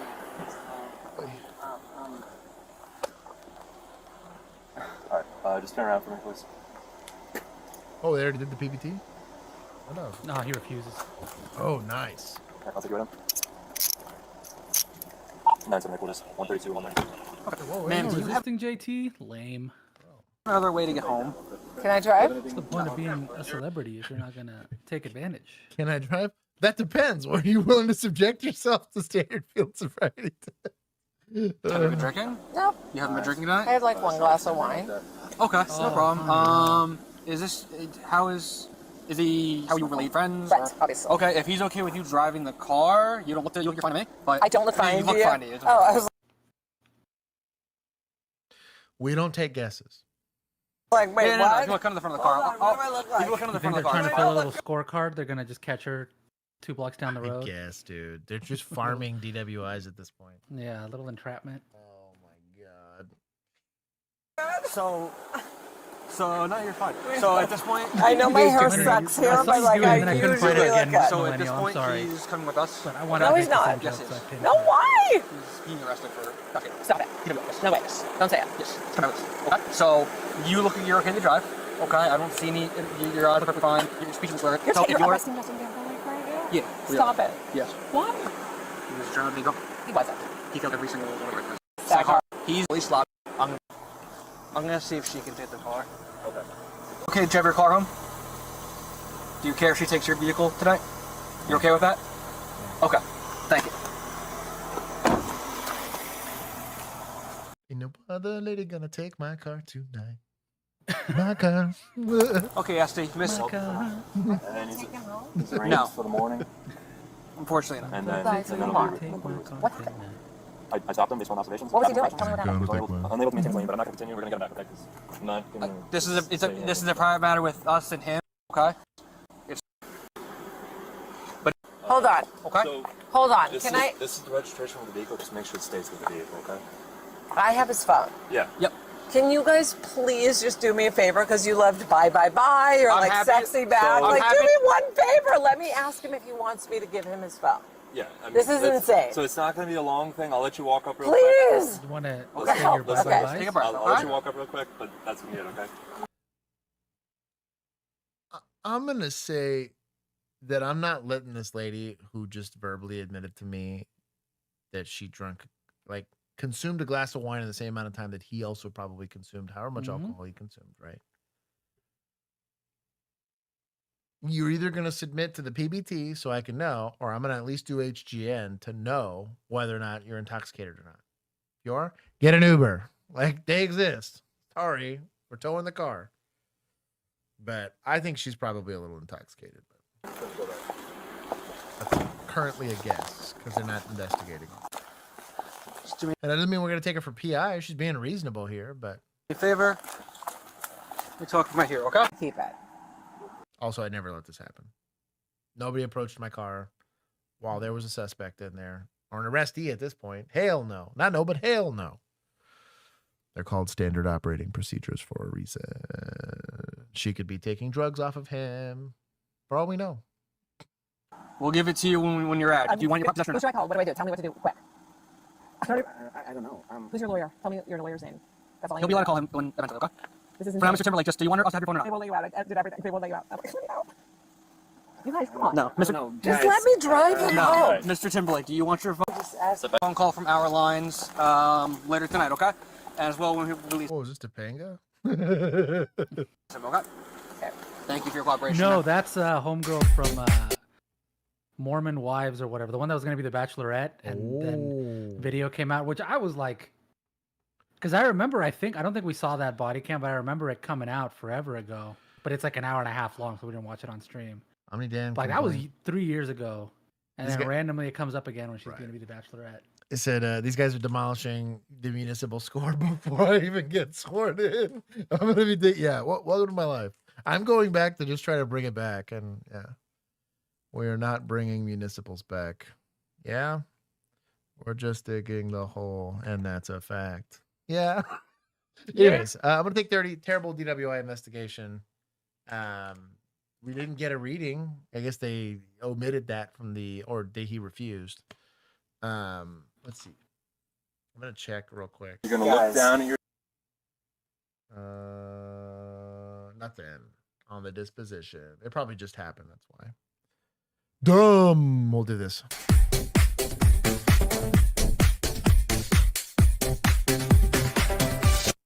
Stay in the car, boss! I do like the headphone warning. Where's Vigilantes? There it is. I'll give you guys some points. I like the headphone warning. I took 30. It's not misconduct, but it's probably getting kicked just because of how terrible that investigation So was. he ended up pleading to a lesser charge of impaired driving. Dumb. Yeah, dumb. He could have fought that. Points from media. He got money. JT. He did try to fight the release of the body cam, which is why it took so long. Dumb. Yeah, I'm gonna try to farm body cam scores. Stay in the car! Do we draw guns at cars when they're being sus? Sure. It's an unknown threat area. I'm not gonna say never would I approach this car without a gun in my hand, but it's pretty standard. We're talking about building searches. Now, is this a high-risk traffic stop? I don't know, because I don't know how we got here, but we'll see. Hands out the door! I'm sorry? Hands out the door! I'm sorry? Hands out! Pretty amped. Come on out for me. Are you having an issue? Yes, I'm having an issue. Okay, what is it? Come on back for me. Anybody else in the car? No, just me. Are you okay? I'm perfectly fine. Are you okay? I'm fine. I'm just asking about you. Okay, don't be worried about me. I'm worried about you. Why are you all over the road? I had no idea. You can't park here. It was all over the road. You didn't? No. Have we had anything to drink today? I had a drink before I left the bar for tonight, but that's it. Okay. Just one. Just one? Yes. Okay. You put your hands down now. Okay. Where are you from? Here. You have your ID on you? It's in the car. All right. Would you like me to go get it? No, just give me a second. I'm waiting till my partner gets here. Your name is? Deputy Daniels. Daniels. Okay. All right. So how much have we had to drink today? One drink before I let a Bloody Mary before. Like one drink or like one drink? You know what I mean? Like there's a difference. You're bad at it. That yard daiquiri. A yard daiquiri. The ones they sell in the big old plastic. Oh, dude. My sister for my birthday got me a slushy machine, like the Ninja one. I'm so excited. I can now make ices at home. That does sound pretty cool. Or left there at the bar tonight. All right, so why are we all over the road? I had no idea. I mean, I have new tires, but I don't know if anything other than Okay, that. I was following. You got called in by several people. Several? I've got called in by Virginia, several people. The impaired driving is like a non-criminal compared to the DWI, which is a criminal. That's the Impaired by his cologne. Yeah. Impaired by his friend. He also got, as part of the deal that knocked it from a misdemeanor charge to a non-criminal traffic violation. He's also got a $500 fine, 25 hours community service, 90-day suspension of his license, and he had to do like a PSA about drinking and driving. There it is. Amen. Rules for thee. From a barrel. So the deputy's a little amped, and maybe it's I don't know. This is a trash DWI investigation. I'm unfortunate it's looking that way. So he's a little amped, but maybe this lady just crashed out during this, and not as in like get crazy. I'm talking like actually wrecked her vehicle when he went to go pull her over. Don't know if there was a pursuit, so I don't know. Maybe that's why he drew his gun, but it's kind of weird. And while I was behind you, you're going over the right side. You're going over the left side. I mean, you can, if you want to drive my truck with my tires, my new tires, they're kind of a little funky, but... Come on, walk back out this way for me. He is indeed spooled up. Do you know who lives here? My friends. You live here? Yes, Okay. I live here. What's the address here? 4132 reference the vehicle that somebody hit. Do we have RP on that? Hit? Oh. Would you mind letting me know what's going on here? I already did. You're calling us all over the road, and that you hit something. What did I hit? That's what I'm trying to find out. I didn't hit anything. So she's a hit and run suspect, a potential DWI. We're tracking. Can you please let me know what my hit? Because I didn't hit You can talk to him. What did I hit? I hit nothing. Where were you headed to? Right here. That's where my park is trucked. Where my park is trucked. Can you? Dyslexia is a real disease that infects millions of people a year. Clearly. That's what happens when you drink. Millions of years of people? Yes. Can you please tell me what you need? Otherwise, you have to let me go. Right. No, I ain't got to do nothing. Excuse me? Okay, I ain't got to do nothing. You're going to stay here until we're done with you. That's not... This is his first time doing an investigation, potentially. Mm-hmm. So this is the reason why I'm bringing up his demeanor, right? Is let's say Juan, Cowboys lost again. He's pretty upset. And I've had to physically remove Juan from a bar, which required us going up 15 flights of stairs while we're punching each other, right? I get why we're a little amped, right? We were perfectly reasonable. I'm exhausted. We're both breathing heavy. Both got cuts and bruises or whatever. Okay, I can understand why you're a little amped. Got into an OIS, something crazy stressful. I get that. But this is a pretty normal DWI investigation. A little random lady hit something. You show up. She's really out of it, right? Kind of no reason to be yelling at this lady at this point. Like, is she being a little annoying? I mean, kind of, but drunk people be like that, yo. Like, tell me this isn't your first drunk person as a cop. Like, please. And the other issue I have is that when you take this to court, what they're going to call into question is your judgment. They're going to say, well, wait, when you get a little bit amped, they're going to pull in the specialist that says, well, when you get amped, your prefrontal cortex shuts down and you don't do critical decision-making skills. Like, worse, bias, right? Well, you're clearly angry at my client, so you want my client to be guilty of XYZ, regardless of the facts, right? So try to bring back robot cops, right? And try to not, be this upset. Oh, stop crying, mijito. Good one. That's a good one. No more. You keep talking. That's it. We're done. You can give me a little patty face all you want. Where's your driver's license? Where's your ID? You tell me. You tell me, mother. Does a great job of escalating the situation. I mean, she's drunk. She's getting yelled at. Was he the second officer or the first officer? He was the first one. He pointed a gun at her and everything. So. Okay. Not saying pointing a gun's unreasonable to an unknown threat area, but I was like, this is pretty compliant. Like, I don't know, it seems weird. Go find it. Don't worry about it. Ma'am. I was married to a motor cop of 15 years. Okay, I don't have 15 years. No. You ask, I want to explain you what's going on, okay? Please tell me. Do you want to know what's going on? Please tell me. Please, because he's being an asshole. Okay, Please tell me. So then talk to me, okay? You have been called as a reckless driver, that you are unable to maintain lane. So can you please tell me what I have done? If you're going to be interrupting me, okay, you're not going to know why you're being pulled over, okay?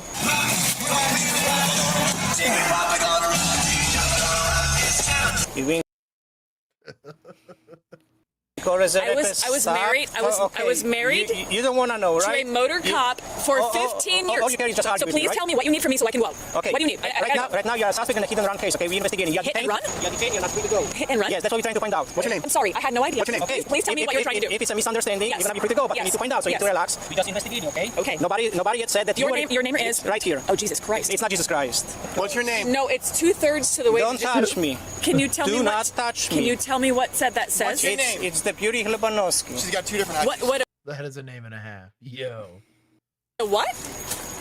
It's a what to Dineski was what? I'm Heather Sunderman. I'm Heather Okay. Heather. Formerly Heather said Sunderman. I'm divorced. Okay. I was Sunderman. Now I am. And what is the reason for you to have two different... Because I have children with the same last name as Sunderman. How much you had to drink? I can smell it on your breath. One drink. What? Man, we're struggling. It's one. A Bloody Mary. It's just one. Can you tell me what the problem was? I'm trying, but you want to find out what the heck is going on, okay? I would also like to know what the heck is going on tonight. Please, is someone hurting that? Is there someone For the amount of like blights going on here, it's kind of wild. gone? We're trying to figure it out, okay? What's your name? Heather. Heather. We're trying to figure out. One moment. I'm going to grab my phone. No, you're not. Yes, I am. Yes, I am. Stand right there, please. Excuse me? You're detained right now. 4113. Okay? I need my phone. No, I you need my understand. phone. I need my phone. Not right now. Excuse me? Not right now? What is your... Deputy Martin Reyes. Martin Reyes. Yes, ma'am. Please call Deputy Key West Police Officer... Who? Who you want me to call? Bodret. How are you doing? Okay, what's going on? How are you related? So this gentleman had his blinker on, and he was going like 30, 35 miles an hour. Okay, who are you? I'm Mark. This is my car right up here. I was right behind this. You're the one who called us? He is the one who called you. Okay, let me talk to you first. I want to be right with you, okay? So you're the one who called us? Yes. Tell me what's going on. She hit me when I was pulling out of Sugarloaf Boulevard, and then she took off. So if you're going to substantiate this claim, paint transfer is a great way of doing it, right? So when two cars collide, you will literally have what's called paint transfer. The paint for one car will get to the paint of the other and vice versa, right? And then look for damage on the vehicles that'll substantiate the claim. Don't let them see the car, right? But try to substantiate the claims. We're doing BAC. I love it. Point 13, point 2, and point 3 or higher. That's pretty top tier. I turned around and chased her. She did a loop, come back on US 1, and I called the deputy. Well, I called the sheriff's department, followed her. This gentleman passed me because I was only going 35. When he passed me, he realized that this guy was messed up because he was swerving back and forth. The lady was swerving back and forth. And then I guess you or somebody else pulled him over. Old to you? I don't know what your age is. All right, do you have the damage to your car? Yeah. Pablo. Is that the old guy or the young guy? He's my age. Is that What's your age? Is that old to you? I don't know what your age is. How old are you? I'm sorry, but if you don't know if you don't know how old I am, you have no business. Well, you gotta be rude. I'm not being rude to you. Yes, you are. Why am I being rude to you? You know what you're doing. Yes. So she sideswiped you? Yeah, she sideswiped me. Like, she was trying to get into the Boulevard, and she didn't make it. She just hit me. Okay, so she's gonna have a damage to the driver's side of the vehicle, right? She should have to this side. Yeah, so the driver's side of the vehicle. She should. 15 years. Okay, 15 years what? Robert? Robert? Sunderman. Who's that? Key West PD. Okay, once again, we are not in US. I know. Neither were you when you followed me. I just got here. I don't know where you're Oh, I don't know. Did you pull me over? That was me. That was you pulled me over. Where were you when you pulled me over? Right behind you. Where? Right behind you. Where? Right behind you. Where? Right out here. You think I don't know? Okay.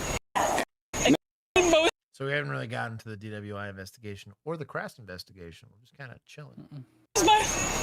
You need to relax. Calm down. Then call him. I was an hour, and I was like, all right, I'm gonna relax. Do what?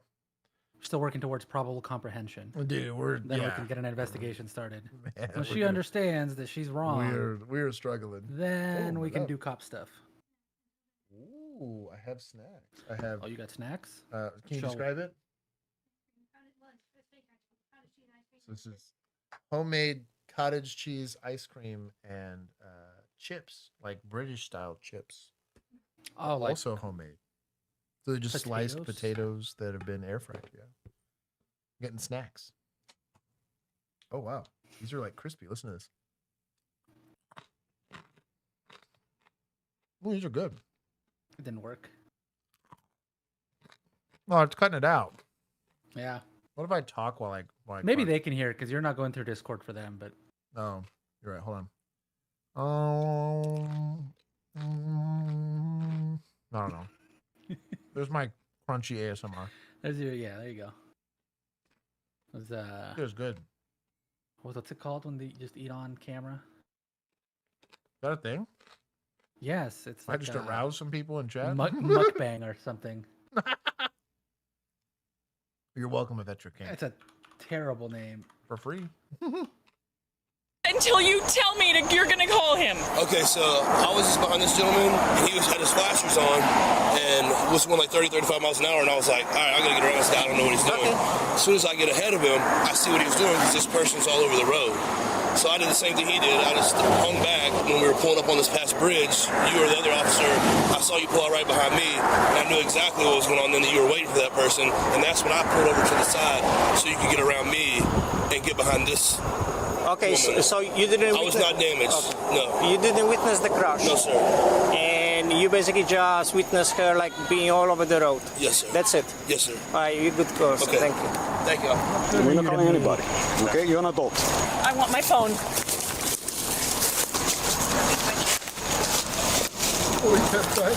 Please call Pablo. I didn't do anything. I haven't hurt anybody. You're I failing have to not. obey my commands to stay still. No, I have not. You did not tell me to stay still. You just stay right there. You're going to be Don't. placing handcuffs. Did he tell me to stay still? Yes. No, We both he did did. not. We He both did not. No, he. So,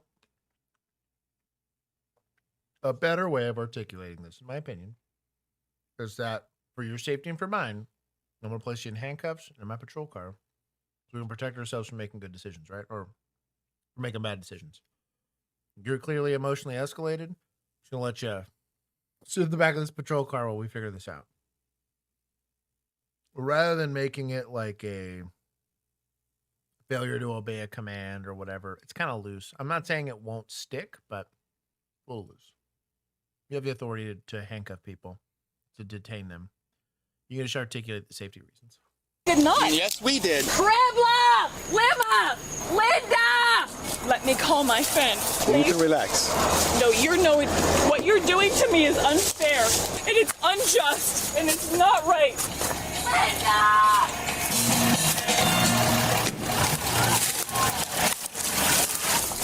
Linda! Linda! Hey, have a seat. Relax. I am relaxed. Have a seat. Linda! If you do not call Pablo, You need to have a seat. You're gonna have a problem. Have a seat. You're hurting me. You're hurting me. You're hurting me. You're hurting me. I'm You very need to follow orders. Sit down and stay still. Pablo! Pablo! Lord. A little bit of front end damage there. Okay. Why are you detaining me? Because you're failing to comply with my legal lawful orders. I haven't done anything to you. I have tried. She's being detained for the investigation on the hit and run at DWI. Being handcuffed and placed in the back of a patrol car, she's not being very cooperative. It's important. I tried to explain to you, but you're not listening. I don't know what you're trying to explain to me because I don't speak. Yeah. Racist. Racist. That was kind of funny. English. Let it on. What? Let me out, please. I No, don't you speak are English. detained. You are detained. I only speak English. Why? I don't speak English? I don't know what you're saying. Please speak. Don't be racist to me. Excuse me? Yes, you're telling me I don't speak English? You think I'm not from here? I don't know where you're from. Then why are you speaking to me like that? Then why are you... Oh, Did that cat smuggle caffeinated. you in here? I see it caffeinated. I'll DM you. I'll DM you my little mailbox. Making fun of my accent. Pablo!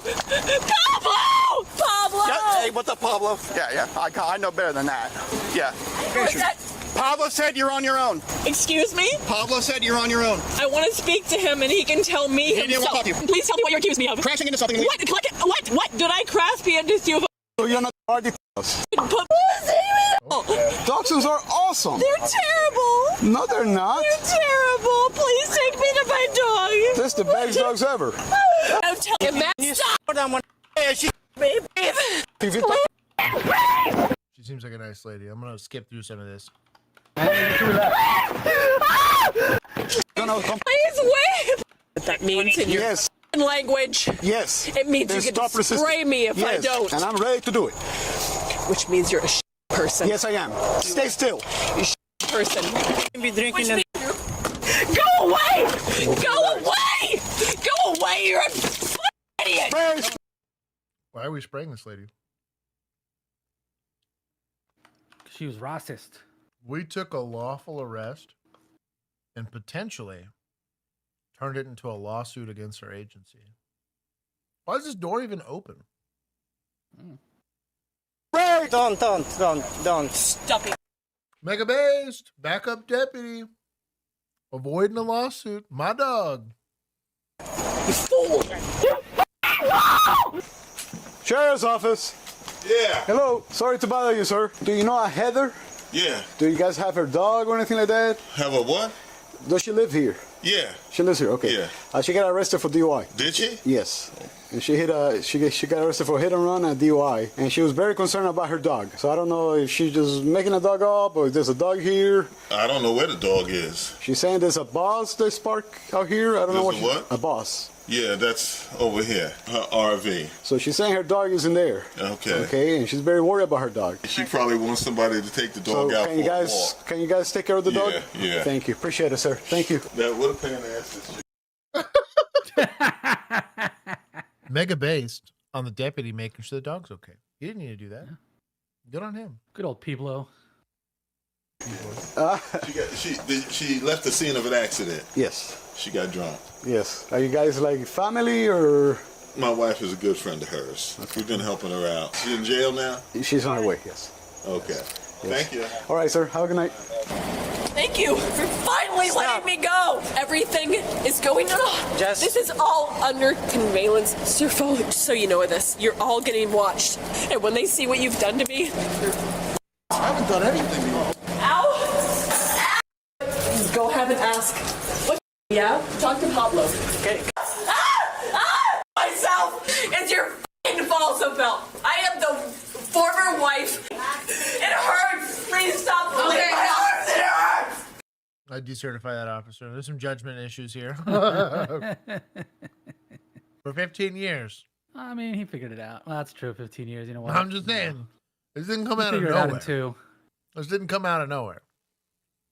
I figured it out while dating. That one right here. I'm pissed all over myself because these are and if you're done laughing at me, you know that's going in your report, right? You know that mocking and laughing at me and mocking me is going in your report, you stupid. He is laughing at someone that peed on themselves, official misconduct. No, but it's a little unprofessional. Would I write up an officer for laughing at somebody? For laughing at someone for peeing on themselves, right? No. I can give them a talking to, but I ain't writing them up. But try to be nice when you can.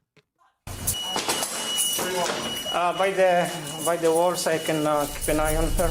The suspect takes the next hour to finish her booking process and very slowly calms down. When she's allowed to leave, however, she still doesn't fully cooperate. This deputy needs you to sign some of their citations. Can you stand here, please? Signing those citations, it's not admission of any guilt.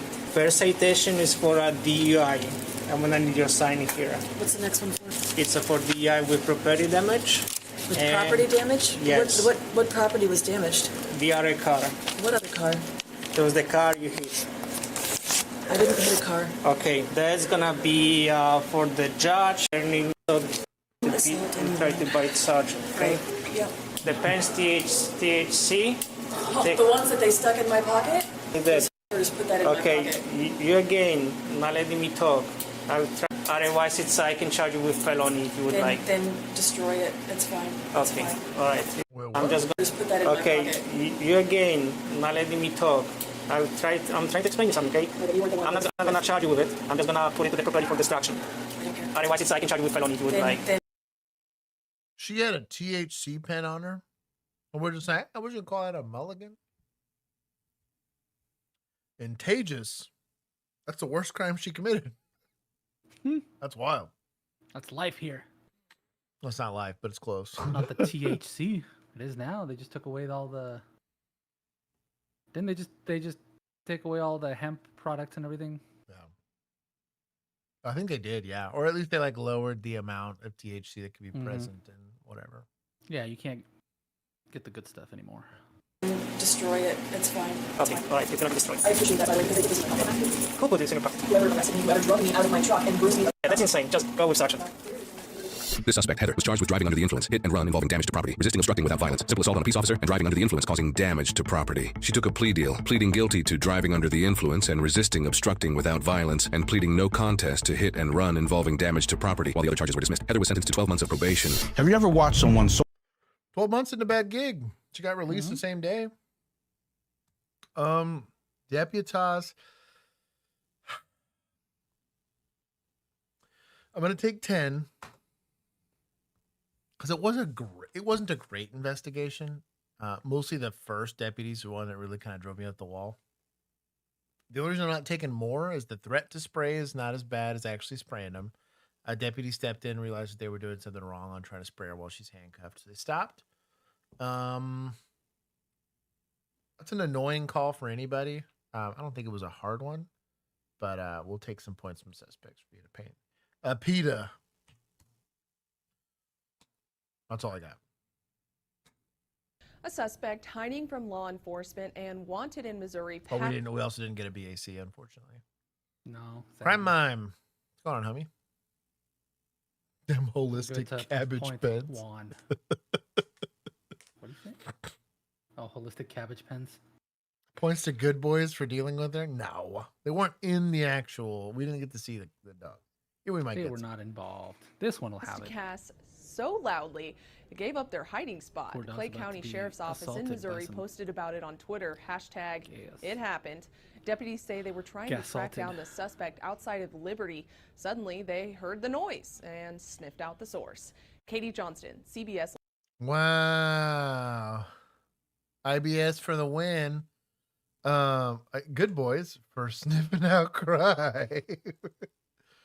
Yeah. We're crushing. Let's go. Big oof on this one. I guess points from suspects. Yeah. I guess fight like a train. I guess diet better. If you're gonna be running from the cops. And then I guess points to deputize. I'll give him some points back on this. I think that was good. If you like to speed, you might want to start checking your rear view mirrors more often because it looks like the Dodge Charger Pursuit might be making a return. Yeah, the same car that Georgia State Patrol uses to pit maneuver fleeing criminals into the nearest tree who are usually driving a Dodge Charger. You literally cannot make this stuff up. Now, at the end of 2023, Dodge discontinued the popular Charger Pursuit model when the old Charger's platform ended production at the end of that year. And a lot of agencies were forced to switch over to the Charger's bigger brother, the Dodge Durango Pursuit. But in a recent interview with CarBuzz, Dodge's CEO Matt McAleer actually said that they're in talks with several police agencies about actually bringing the Charger Pursuit back. And honestly, it makes a lot of sense. And even though SUVs are pretty much everywhere nowadays, a lot of agencies still prefer a traditional sedan. They're lower to the ground, they're better at high-speed pursuits, and they're overall more stable when things get a little spicy. Wrong, because they can't accept the grappler, so everything he said is incorrect. Also, in modern... Also, I've seen how that Explorer handles in ice, and... Right. I don't know, man. The amount of Ford commercials we've seen recently, bro, give me an Explorer.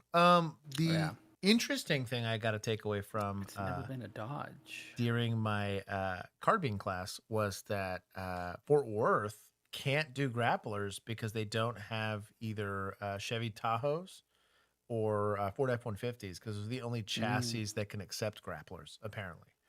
So probably see a lot more people go to, because even the Durango's the Explorer size, because the Explorer's not big enough. The chassis is not big enough. So that's what was told like an to me. Expedition or something? Yeah. Or at the very least, I guess it would be an Expedition, because that's the same chassis, I think, as the F-150. That's what was said to me, because I was like, why won't they just do them on smaller cars? They said they can't for one reason or another. The other issue I have with the Dodge Chargers that we ran into was maintenance. I'm not gonna say the Tahoes were any better. I did have I've had two cars just completely die on me. One was a very, very old, for a patrol car. I think it had like 160,000 miles on it, which is a lot for a patrol car. It was like a 2014 Dodge Charger that died on me. I'm literally driving on the highway. It just died. And then just idling, I had a Tahoe just spill its guts. I was just sitting there minding my own business, and for some odd reason, the radiator failed, and the rest of my shift with that car failed with it. So I had to get picked up by a supervisor and taken somewhere. Oh, the Explorers are unibody. See. Bring back, bro. The Crown Vic would go pretty hard. It's the frame types. He gets it. But can it grapple? Your boy Millennial. Build more adapters. Have you had a patrol car catch on fire? Not mine. I have watched it happen, but not mine. That was also a Charger. Yeah, not to disparage Dodge, but there was some sussy wussiness with our Chargers where we got away from them. And the new Charger Pursuit will likely come standard with all-wheel drive and the twin turbocharged Hurricane inline-six. A turbo for a patrol car. I'm not going to say I hate the idea, but all-wheel drive for patrol cars is a terrible idea. Mostly because of fuel efficiency. Because, cool, I got a V8, but I am now having to ask more tires to use that V8. So I'm like, or even most of these people are going to go with the V6 model. But, and then with the turbos, you're going to probably be pickier about fuel. It might have to run premium, which good luck getting a department to switch over to premium gas. Like we had our own gas station. So it was, you had like a card you could get issued to you if you had to get gas not there or just pay for it and get reimbursed. But we had our own fleet and gas station. So before shift or after shift, you would go and fill the car up. But that was just, there was one choice, and it was E85 or whatever it was. We ran like pure ethanol gas. It was like the crummiest gas you could get. It was just corn oil from the grill. Literally. And it's funny. We used to joke that they did that just so that nobody would steal it because it's not worth stealing. Mm-hmm. But they also had like a camera and all that stuff. Cylinder engine, which makes 420 horsepower, which will make it one of the most powerful pursuit-rated police vehicles on sale. Also, the new Charger is a hatchback, which means that officers will have way more cargo space in the back for equipment, gear, and all of the stuff that they typically carry and try to cram into a tiny trunk. So agencies will get more power, better traction, and more storage space all into one car. Sounds like a win-win to me. Then have easier access for suspects to get in there and grab your gun and hold your jailhouse hostage? Yeah, probably. Cool. All right. I don't hate the idea. I'm pessimistic to say the least. Because again, some of the best driving I got done was done in a Dodge Charger. I mean, the 2019 and 2020 Chargers were actually pretty nice. They went to a different body style, and they were okay. They were just a little underpowered because we didn't have Pursuit models. We had Pursuit package ones, but they weren't issued to patrol. Of course, they weren't. Dude is glazing. Alex, he gets it. Yeah, I wouldn't hate. I just think it's the biggest reason why almost everyone's gone to SUVs. You've seen a lot of people go to Explorers. Explorers are probably a lot more fuel efficient than you're ever going to get an F-150 or Expedition size thing, and the trunk is big enough. Problem right now is drones are humongous, rifles are humongous. If you're not going to have them in like inside of your actual like front seat area, same thing with like body armor, breaching tools, medical. And AED, cones, road flares, like a bunch of random stuff you end up needing in a patrol car. Not to mention, you're like your patrol bag that's got like all of your paperwork for DWIs and domestic paperwork and all that stuff. It's oh, thank you, my love. I got a Zivia for those of you playing at home. But patrol cars have their place. I think if you had a dedicated pursuit vehicle, I think it'd be cool. I think if the grappler system could be employed in something like that, I think it's a lot more useful. You get a really fast car, just get up there and catch them. But there's a big reason why in modern law enforcement we've moved over to bigger vehicles. For tonight at 6, can the sheriff determine whether or not a person is too dangerous to be out of jail, or is that a judge's call? That's should be a magistrate's call. Universally, so who can sign off on a warrant? A magistrate, which is a judge of some kind, right? The sheriff, I don't know that I like putting that kind of control in the person that is doing the arrest. It's a conflict of interest, in my opinion. Kind of why like branches are separated, right? There's the lawmakers, and then the people that judge whether that law is correct, and then the people that try try to advocate for people. Like it's all there's some intermixing and some Venn diagram. They're separate for a reason. Yeah. I have keep your judicial away from your executive for a reason. Yeah. Sheriffs are going to be executive. Exploders. I love explode. I was part of the people. How dare you? Yeah, I called them exploders. How dare you? It's the debate happening right now between Metro and the Las Vegas Justice Court, and one that could affect your safety. Good evening. I'm Denise Valdez. And I'm Brian Loftus. 8 News Now investigator David charged with how that question is now. Drive safely in a Dodge. I agree. He's too dangerous to keep alive. Well, they do leave that up to law enforcement, to be fair. Making its way to the state's highest court. David? Brian, Denise, we report on crime, of course, every day, and a lot of times you hear us say a person is out of jail wearing an ankle monitor. Metro oversees hundreds of these defendants, but recently the department said one man was just too dangerous. A judge ordered his release.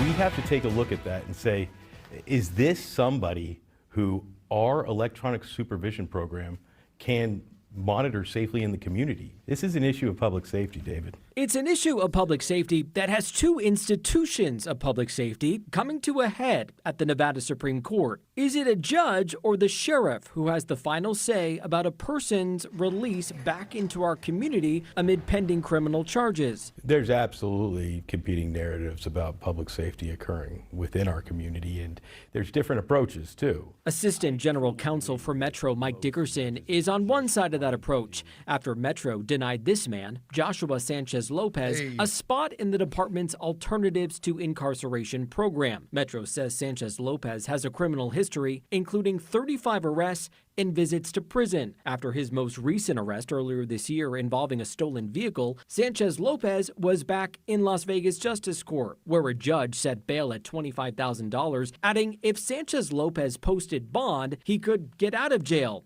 and essentially await trial on house arrest. But in the days afterward, Metro sent the court this letter saying Sanchez Lopez poses an unreasonable risk to public safety and will not be released. That risk, according to Metro, includes a past incident of evading officers. They point to these snapshots of him with a gun, where he said he got, quote, chased again. The safety of our officers is paramount. So they're saying that since the sheriff is over the jail, he's going to say, no, pound sand. I'm not letting him go. I don't hate the advocacy side of it because it's ultimately his deputies that are going to be put in harm's way, or the public, which is worse, right? But like the magistrate is still like the one technically held responsible for public safety, right? And to be an advocate for the public. I will say this.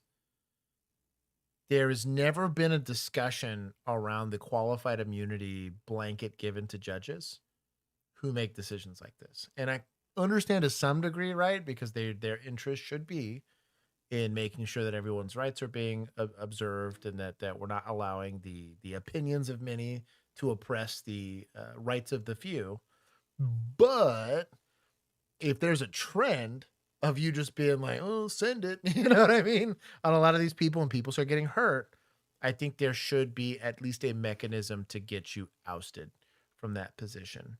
I know in a lot of these positions, they are voted for, right? These are elected positions, but there's also a lot of appointed ones. And then you got some F-off person from out of state just be like, that guy sounds good. You know, I don't know. I have an issue with this. But Safety also, of the what criteria is your sheriff, right? Without any sort of like, there's no precedent, right, for the sheriff deciding. So under what criteria is it? Hey, well, we've had an incident with him Unreasonably before, safe, yeah, and therefore, you know, it's like it.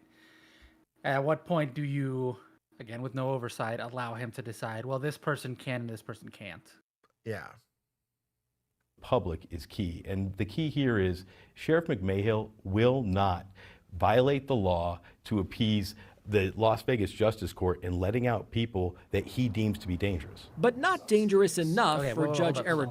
Violate the law in what way? Because that is an order from a judge. Right. So That's kind of what I'm getting violating the law by ignoring the order from the judge. So you So what law exactly are you using as your bag? And this is exactly my point I just made, which is like, what criteria are you deciding that you have the legal authority to do this? Because versus we could give recommendations, like typically, so our DA's office would give a recommendation. Hey, we're recommending to no bond this guy. Like, I don't care how nice he is. Don't offer this guy a bond because one, he can post it, and two, he's got a substantial risk to reoffend, right? We could give the suggestion, but it still fell on the judge. And it's kind of his function there.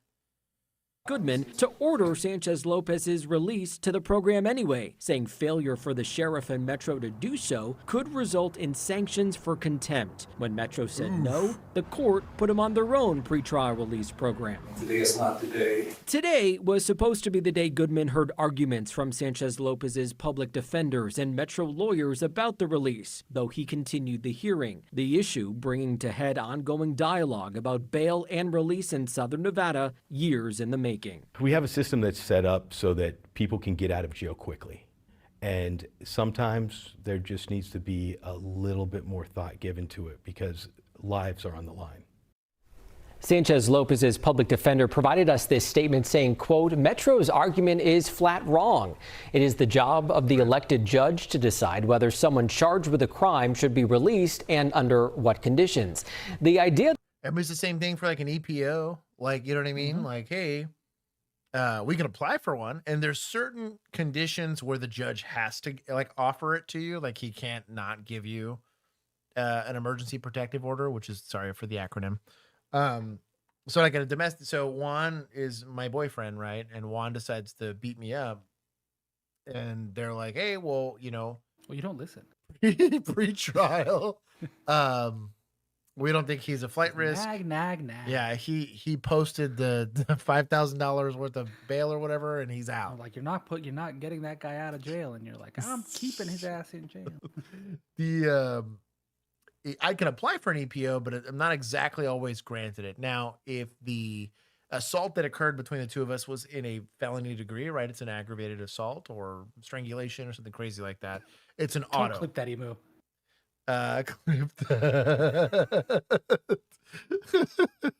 But if under certain circumstances, at least in Texas, the EPO is just auto given, whether they want it or not. That a Metro employee can overrule a judge's release order and keep someone locked up should worry anyone who believes in the Constitution and the rule of law. The Metro says so far this year, the department has denied 14 people from this electronic monitoring program. No hearing date yet for when the state Supreme Court could hear about this. I'm David Charnes, 8 News Now. I think the sheriff is doing what I believe he thinks is right by the people, right? But in the same way that I don't get to decide guilt or innocence. Does he get paid for how many people are in jail? Like that one sheriff that was skimming off the top. So what I'm getting at is, I regardless of where his air quote heart is or isn't, or his argument is or isn't, it is a conflict of interest to allow someone to make that decision when there's a like pecuniary benefit or, you know, whatever you want to call it, to that decision. Like the judge doesn't affect the judge at all. He just is trying to decide what's right in the eyes of the Constitution, right? And the way that the state law is set up. Looks at the facts of the case, decides whether pre-trial, this guy's got to sit in jail or let out. Do I think judges get this wrong a lot? Yeah. And I think there should be like a reverse Brady list for that. You know what I mean? But with the kind of voting that happens in America, I don't know that it would matter. Because these are the type of criminalizing of stuff that we have in America, you also get situations where you don't have space for people anymore. Right. So you don't got anywhere to put them. Yeah. Or the court's so backed up too that they're still technically got a presumption of innocence. They haven't been convicted of anything, and you're trying to hold them for like a year, 2 years, 3 years. That's kind of what I mean. Without a trial. Some BS charge or something like that. Yeah. And you're like, well, so the balancing act is less on. I mean, it's obviously where the conflict will end up happening is going to Right. be judge to sheriff, but where Yep. the conflict should be happening is like, do we really need to be, you know, again, putting minor drug offenses on the 25-year whatever Right. list versus homeboy over here? Because like somehow because the drug one's easier to charge, Right. that one makes it through the system a lot easier.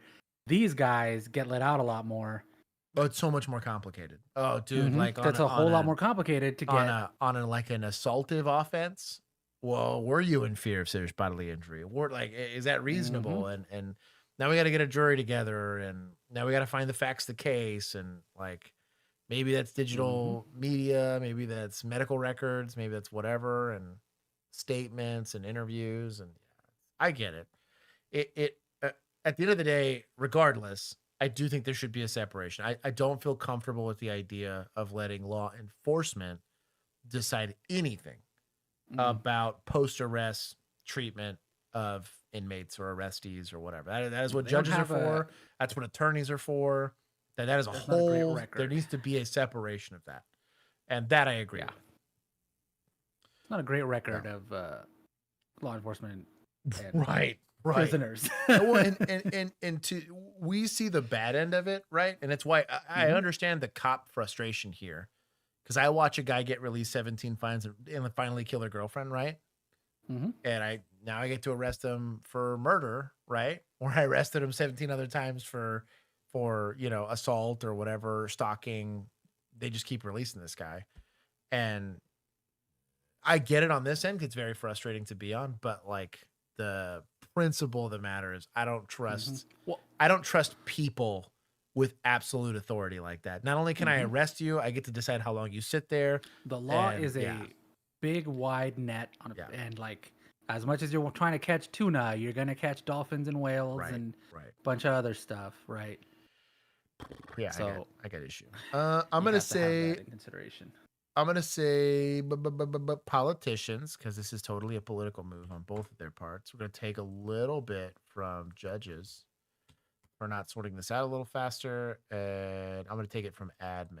I think this is all dick measuring, in my opinion, but Chula Vista Police Chief Roxanne Kennedy filed multiple legal claims against the city, outlining claims of defamation and You know what? That's where actually voting in your local elections, you'll never change anything nationally.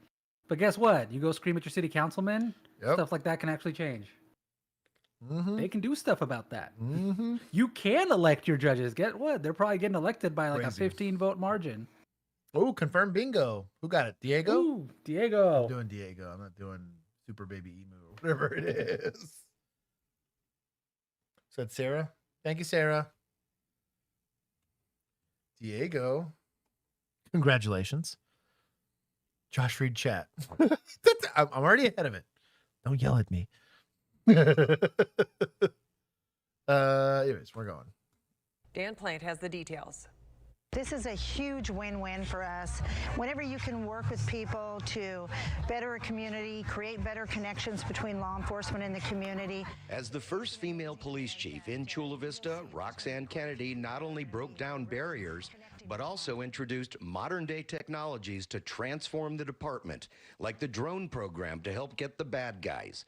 Now Kennedy is locked in a legal battle with the city she has served her entire career, filing 2 claims against the city of Chula Vista for discrimination. There are 2 claims that have been made to the city. The first one is that the city manager has been defaming and sharing confidential concerns about the police chief to people outside the city, outside the chain of command. Discussing personnel matters is a no-no. The second claim is that the city manager has been trying to make Chief Kennedy's job impossible and creating a hostile work environment. So saying I don't like who works here when you don't, so the police chief has effectively authoritative control over the police department, but the city management has control over the budget, kind of like Congress versus the executive branch, right? Like though they're all elected officials, the president can be like, we're going to war, and Congress can be like, but with whose money? You know what I mean? Like that there is a give and take on that to some degree. And so the police chief is held responsible for allowing, for implementing, you know, who we're hiring and training standards and policy changes and all that other stuff. But like ultimately they still answer to the city management. And that's the way it should be, because city management is the highest elected position from people, right? And they were trusted. Technically, the elected, they're the ones picking the chief. So I don't understand why there's beef here. I'm sure someone said something to somebody. I don't think you're going to get discrimination. And defaming the chief for what? You're not an elected official. Like, is it harming you in some way, shape, or form? Kind of similar to the Afro Man case. I don't think that she's winning anything here, because they don't like have to like you. Does that make any sense? Like, you're a police chief and you're being held to account, right, to the city management, whether that's the mayor's office or a city council or whatever. It's a sucky position to be in. I don't envy police chiefs, because I do think it's complicated, but I have a hard time with this one. This is Diego.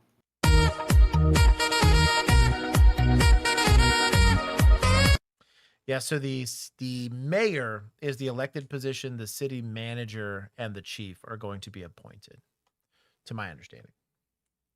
Everyone could be a little bit different, or the names might be a little different or whatever, but I'm having an issue with this. Launching bogus investigations against her, saying that there are complaints against her that don't exist. And so we filed a second claim for hostile work environment and retaliation. While Kennedy has always gotten high praise for her leadership in law enforcement, things changed after a holiday party with the Police Officers Union, where one of the male officers was doing a Chippendale-style dance to win a prize. And one of the contestants was a guy who did a dance, and at one point he took his shirt off. Still dressed, just took his shirt off. And when he was done dancing, the chief went up and took two $1 bills, put them in his front pocket. That's so gross.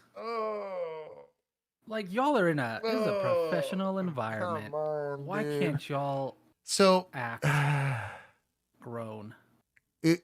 Is that a BS complaint, right? If we're going to act like this guy's acting, like that's a BS complaint, then I guess that chick from Rowlett PD, I mean, whatever. Mm-hmm. He's just trying to rizz you up. Just let him shoot your shot. He's just shooting a shot. Can't two professionals just do that? Hell no, dude. You're the chief of police. You shouldn't even talk to these people. Don't you got sergeants and senior officers and lieutenants? Like, yeah.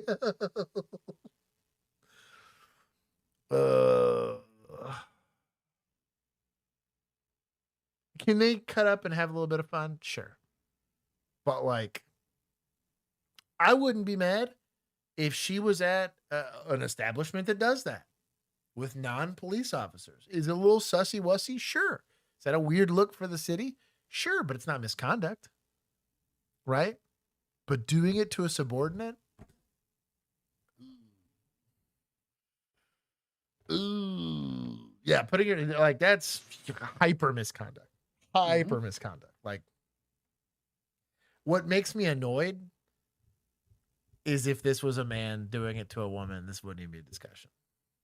That's what makes me annoyed about this. You say that, but then we get the complaint. The complaint wouldn't happen unless another man complained. That's the problem. Is that ultimately the good old boy system works as long as you're in the club. Oh yeah, right. Don't have to be a boy to be in the club. You just have to be in the club. Where I'm disappointed is she's got to know that kind of misconduct happens to female officers at a way proportionally higher degree, right? Probably has happened to her. Probably, right? And maybe it's hurting people, whatever. I don't care. You're in the position of authority. You're in the position of power. You have to conduct yourself appropriately. That's crazy work. Mm-hmm. Oh, that's crazy. Like, that's not what I was expecting at all. No. I was like, okay. I was expecting a couple of bad jokes. Yeah. You know, like Michael Scott. Oh, I guess Michael Scott would do this. Yeah. But we're like, okay, like, you know, maybe she made an off-colored comment. I was like, yo, putting dollar bills Bro. Anyways. Pockets, turned around, she took a bow. And everybody laughed and applauded and had a good time. It was a silly moment. Yeah, they get fired. Following that incident, the new city manager informed Chief Kennedy her behavior was inappropriate and that she was under investigation, sparking a show of public support for Kennedy. That's when the chief went on extended medical leave and hired an attorney to fight back, claiming, among other things, racial discrimination. And then what we discovered later on is that some elected officials have been vetting another police chief, a Latino, from another jurisdiction, wanting to bring him in to replace Chief Kennedy. Is that not their prerogative? Yeah. Sounds like you're racially discriminating. Bro, you know.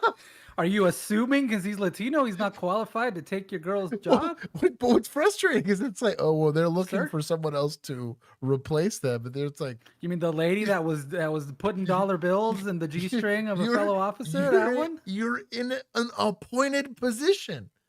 They are allowed to replace you. That's funny. Also, that's wild. The supportive crowd was exactly what I imagined. Oh, dude. All the other people that were putting dollar bills in. Yep. Bro, half them people on the Epstein list. Where's administration? Oh my God. Is this Palm Beach? Bro, for real. Oh, I can't with that. The amount of like, I don't even know. It's not delusion. It's just like, I don't know, man. It's a lack of self-awareness. Maybe that's probably the best way to go about saying it. Because it's just like you thought this was a really cool PR moment for you, and this was your game plan, and you all looked at each other and like high five. Like, oh yeah, we're gonna tell him. We're gonna give him the truth. Sorry. So you don't. I am available for consulting. I will do it for cheap, please. Golly. They don't want consulting, Josh. They want to figure out that Clearly. the city manager is carrying somebody else's water, concocting excuses to push the chief out before she's ready to retire, so they can bring in somebody else. As for the city of Chula Vista's civil response so far, the city of Chula Vista has received 2 claims from Corey Briggs on the behalf of Ms. Kennedy. The city denies the allegations and will address these complaints in the appropriate venue. While the chief is still on medical leave, her lawyer is speaking for her. She obviously would like her reputation restored. The city needs to own that they've had at least one person out there lying about her, and lying in a very serious way.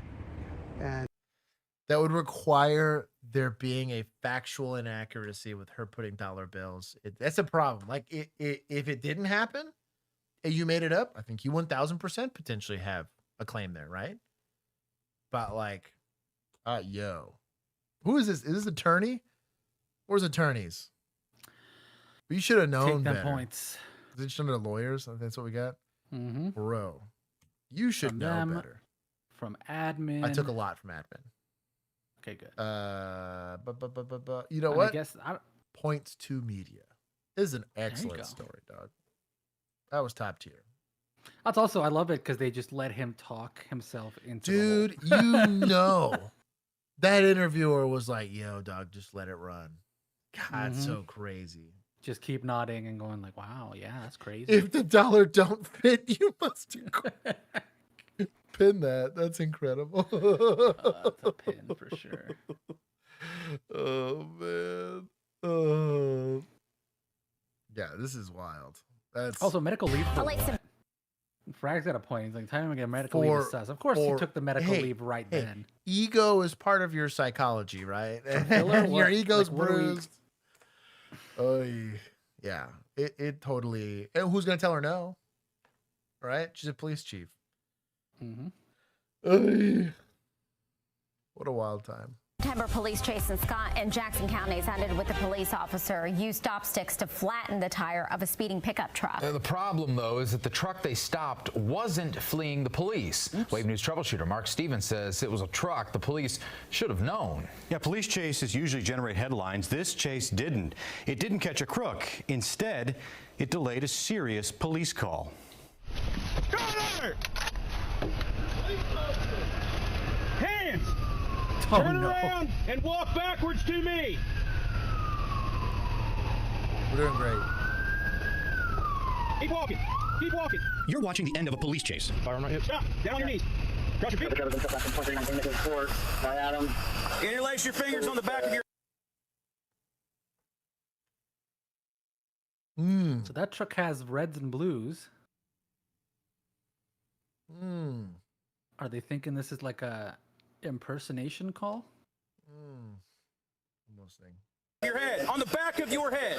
From Scott to Jackson County, their suspect, a state police officer. Don't fucking move, man. I'm not. I'm the state police officer, bomb squad, going to a call. We've already made contact with ISP, and they said no one was supposed to be doing anything. I just called them, and they know I'm going. Bro, I'm flying everywhere. If I ever have to go that far into the U.S.,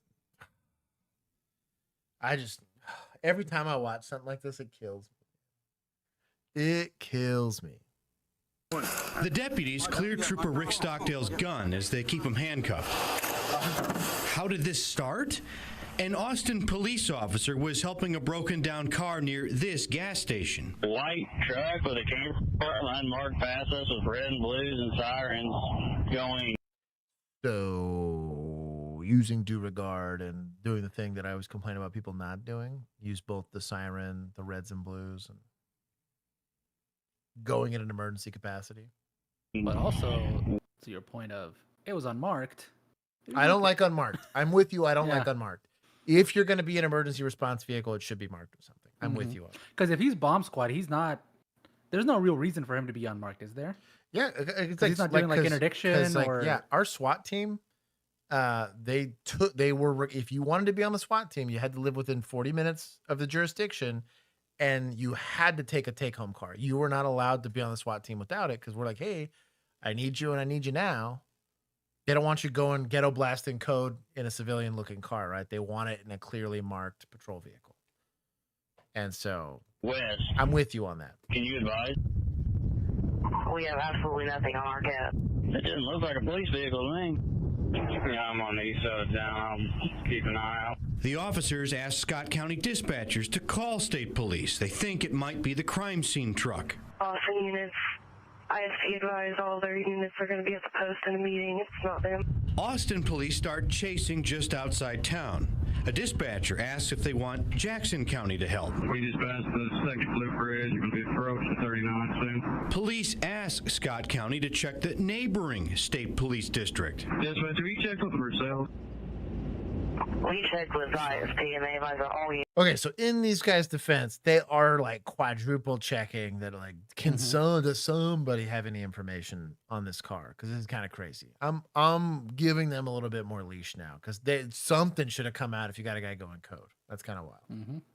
Units were at that meeting. They read the license plate back. Hey, that plate is returning to Department of Administration of Indianapolis. It's a fleet vehicle, but neither the officers nor the dispatchers seem to understand. When I looked it up, it just says that they help in purchasing vehicles. Meanwhile, the chase heads north on Indiana 39.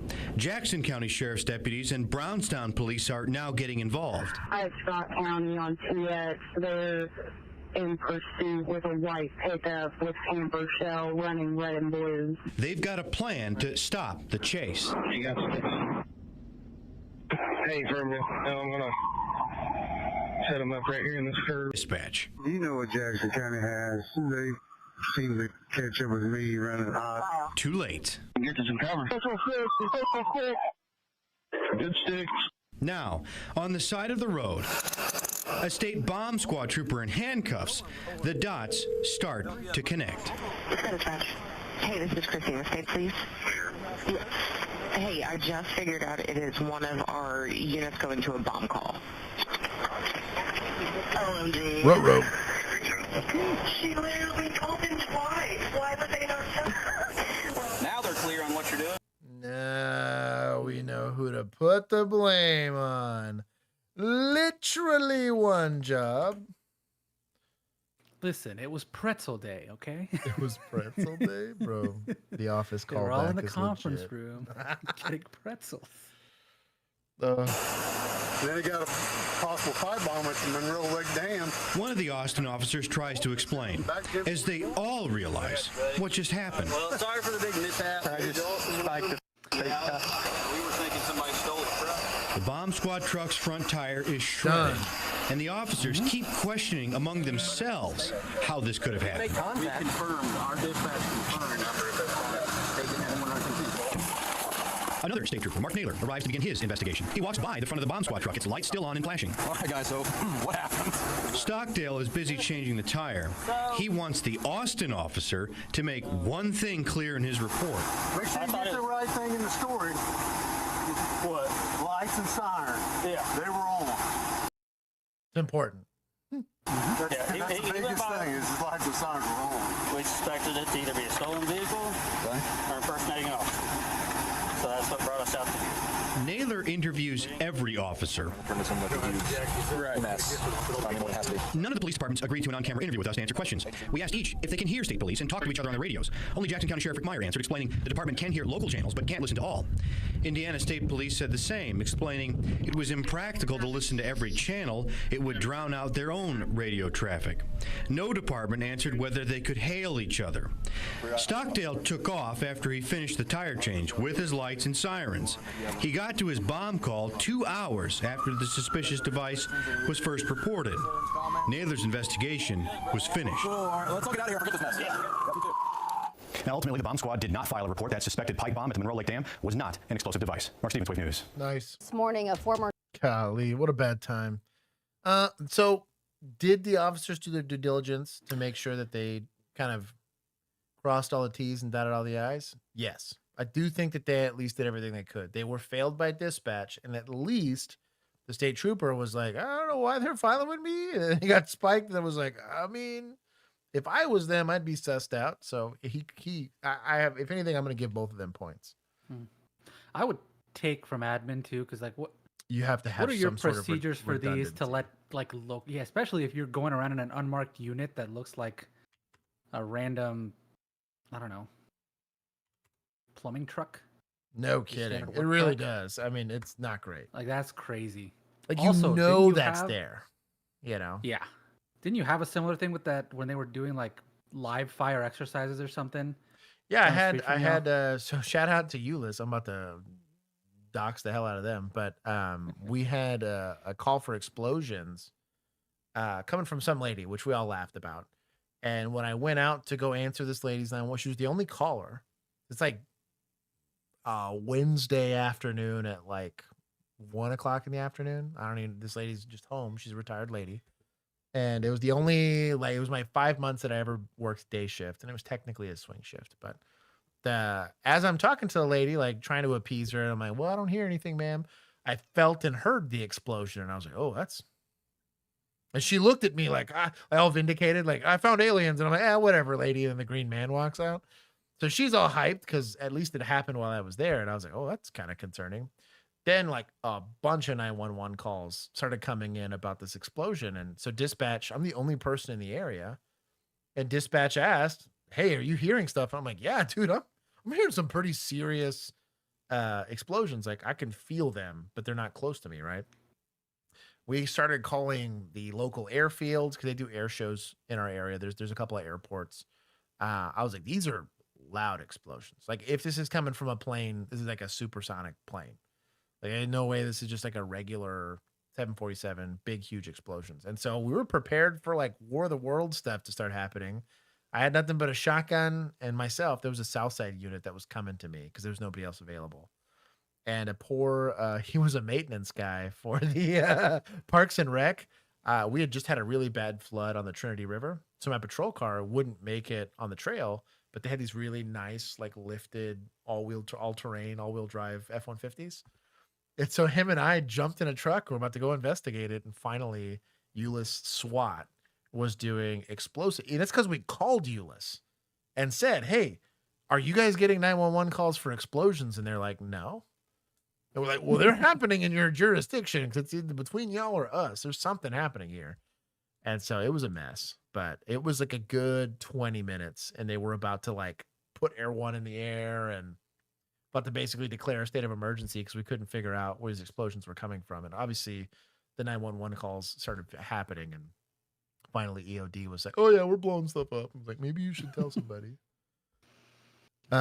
It would happen every once in a while. The military would do VFR flying. So they're really, really low, like a couple of 100 feet, if not like maybe 1,000 feet up off the ground with either helicopters, with jets. They were a little bit higher, but it was very loud.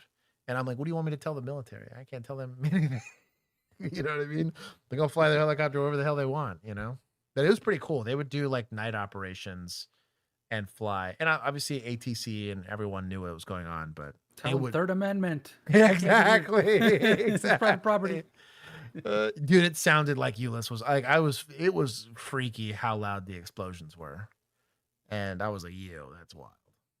And also scary because everything I kept asking for, they were like, nope, nope, nope. They were like, nothing. Like, nobody's claiming these explosions. I was like, then there's a problem. These are very, very loud. About to get like a terrorist attack or something crazy.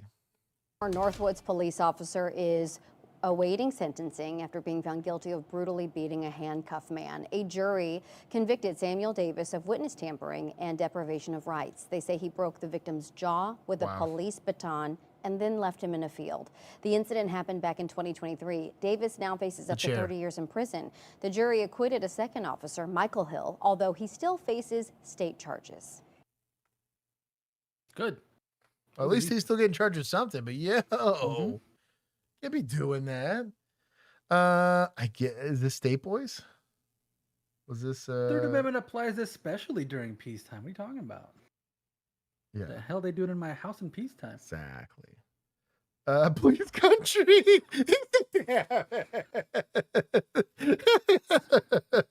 Bro, Alex, welcome to my hell, man. He's getting charged. I'm gonna be a little I gotta take a lot of points. Is points to judges, I guess. We gotta give them some points. And then points I guess to prosecutors also. Yeah, prosecutors for sure. Shout out for them actually doing something. And admin for letting it happen. Well, no, because they kind of hired these guys. To be fair, Like, hired and trained them. yeah. Maybe look into the rest of them. Yeah. That behavior doesn't come out of nowhere.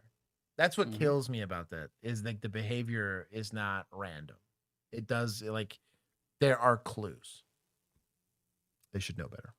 North Royalton's mayor is under fire tonight. The police union condemned the city's plans to terminate a police officer who filed a whistleblower complaint and to demote a sergeant accused of helping him. News 5 investigator Sarah Buttison has been digging into this case today. Sarah, the mayor is not What an unfortunate last name. talking. That's right, Katie. He declined our request for an on-camera interview today. In an email, though, he wrote that he based his decision on the findings of an internal affairs investigation. But the union's attorney says what's really going on is that the officer is being punished for being a whistleblower. Howdy. Hi, how are you? I'm all right. How are you doing? Good. It all started last October during this traffic stop in North Royalton. Speeding? Officer Spencer Lowe pulled over the driver for speeding and swerving in and out of lanes. How much have you had to drink tonight, sir? Not much. The driver turned out to be Patrick O'Callahan, then a deputy chief in Orange Village. Can I show you this or no? Ooh, trying to badge it? Straight to jail right away if you try to badge it out of a DWI. Are you kidding me? The audacity. Sorry. Deputy chief for Orange? Yes. Orange County? Yeah. Where's that at? So you should know better? No. Huh? Orange? It's in, Taser. Well, again, the slurred speech got me. Yeah. I would be disciplining this officer for not doing a DWI investigation. Even if it wasn't a deputy chief. Anybody. I'm like, yo, you're just going to let a drunk driver go? So. It's what? It's Cuyahoga County. Okay. Lowe arrested O'Callahan and seized several guns from his car. Good. Officer Lowe says he then filed a police report that included charges of DUI, a traffic violation, and a felony charge for improperly handling a firearm in a motor vehicle. I'm in a bad spot, okay? Why? Huh? Why? Is Why? the You trying know- to use your badge to get out of a thing, is that any kind of charge? So it can be seen as like official oppression, where you're saying, well, I'm this XYZ person that's part of the government or whatever, so I should get preferential treatment. Normally, there has to be some sort of, what is it? Not a gratuity, like a benefit that comes out of it. type thing? Yeah. So in this instance, it could apply. It just depends on what the elements are and what the state like deems would be like considered inappropriate. I would be looking for a charge for it because he did intentionally provide it, right? But the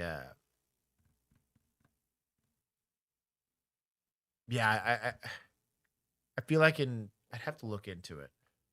I'd have to look specifically at the statute to see if it would fit. Because normally it's gonna be like, you know, I'm getting like I'm gonna make you, like, whether it's blackmail or like racketeering, like you're gonna give me free drinks because I'm a cop, or I'm gonna take you to jail or something like that's official. Like I'm using the authority of my office to get something from you or to get a benefit. This is more trying to avoid a consequence or whatever. But it doesn't really have any power here because he's legally detained, right? So I don't know. The very minimum, it's misconduct. At the very minimum, but intentionally, yeah, it's kind of what I mean. So like, I don't think official oppression is gonna fit if that's what he's putting in there. Like I said, thank you for Google. Yeah, you would think it would apply here, but it technically, like, it's gonna typically those when they do happen, it happens when they're on duty and doing something sus, right? I don't like what you said to me, so I'm gonna make up a charge, you know, hit you with a drop gun or something crazy like that, and try to get you in trouble. So charge him for impersonating a congressman.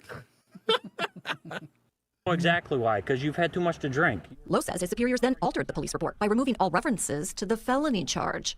Lowe sent his claim to the county prosecutor and North Royalton's mayor. But an independent investigation by an attorney hired by the mayor cleared the police chief and a lieutenant of wrongdoing. And the city's termination letter says it's Lowe who acted inappropriately, not for filing a whistleblower complaint, but for how he obtained and shared police records. It says, with help from Officer Floanne Ribicki, Lowe removed the records without authorization and gave them to the union's attorney. In this email, the attorney for the police union condemned North Royalton's decision. Isn't that what whistleblowing is, though? That's precisely what whistleblowing is. Like, that's kind of, yeah. Hey, that's can you give me the evidence of your misconduct? No. Okay. My bad. Sorry for asking. Like, you're seeing dudes deny FOIA requests. Like, it's one thing if you're taking it and then starting a YouTube channel and then posting it for like monetary benefit, right? Like from Columbus or something. But like here, from Columbus.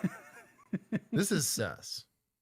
We investigated ourselves and found no wrongdoing. To terminate Lowe for, quote, exposing misconduct within the department's command.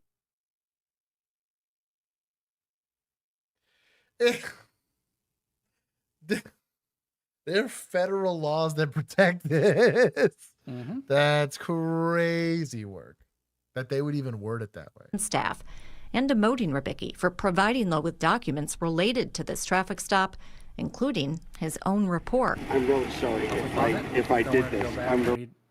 Do what? The procedure that he did. Go back just so we can read the, because it says right here. Whoop, a little bit further. Oh, further The back? next, there it is. Right here. So, he preserved the audit log, secured the original documents, and reported the tampering to the mayor and his union attorney exactly as a whistleblower should. The city's response was to not hold the chief and lieutenant accountable for altering a police report. It was to fire the officer who caught them and demote the sergeant who handed him his own paperwork. So he followed, exactly like we're saying, he followed the procedure, told everybody what he was doing, kept all of the logs of what he did so that there would be like, that's crazy work. Here's the chain of custody of the evidence for your misconduct. That's crazy work. Yeah. Staff, and demoting Ribicki for providing Lowe with documents related to this traffic stop, including his own report. I'm really sorry if I did this. I'm really sorry.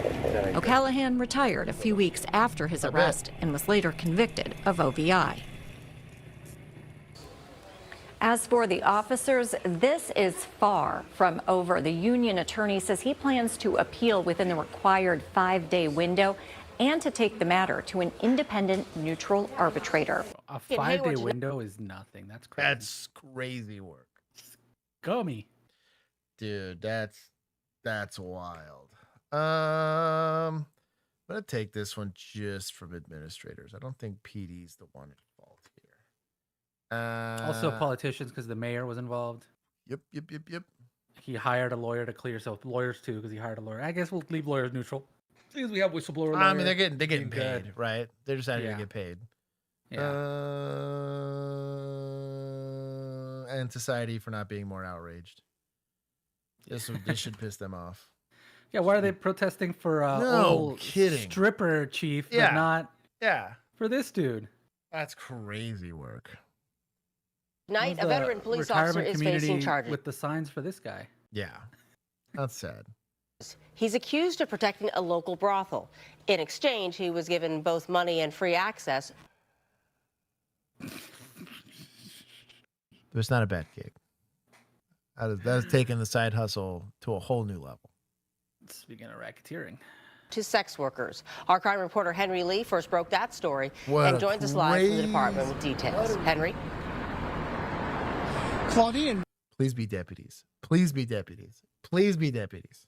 Investigators say they matched up this Hayward officer's visits to the brothel. They keep saying officer. It's stressing me out. They're not saying trooper. I think they're safe. Cop. Oh.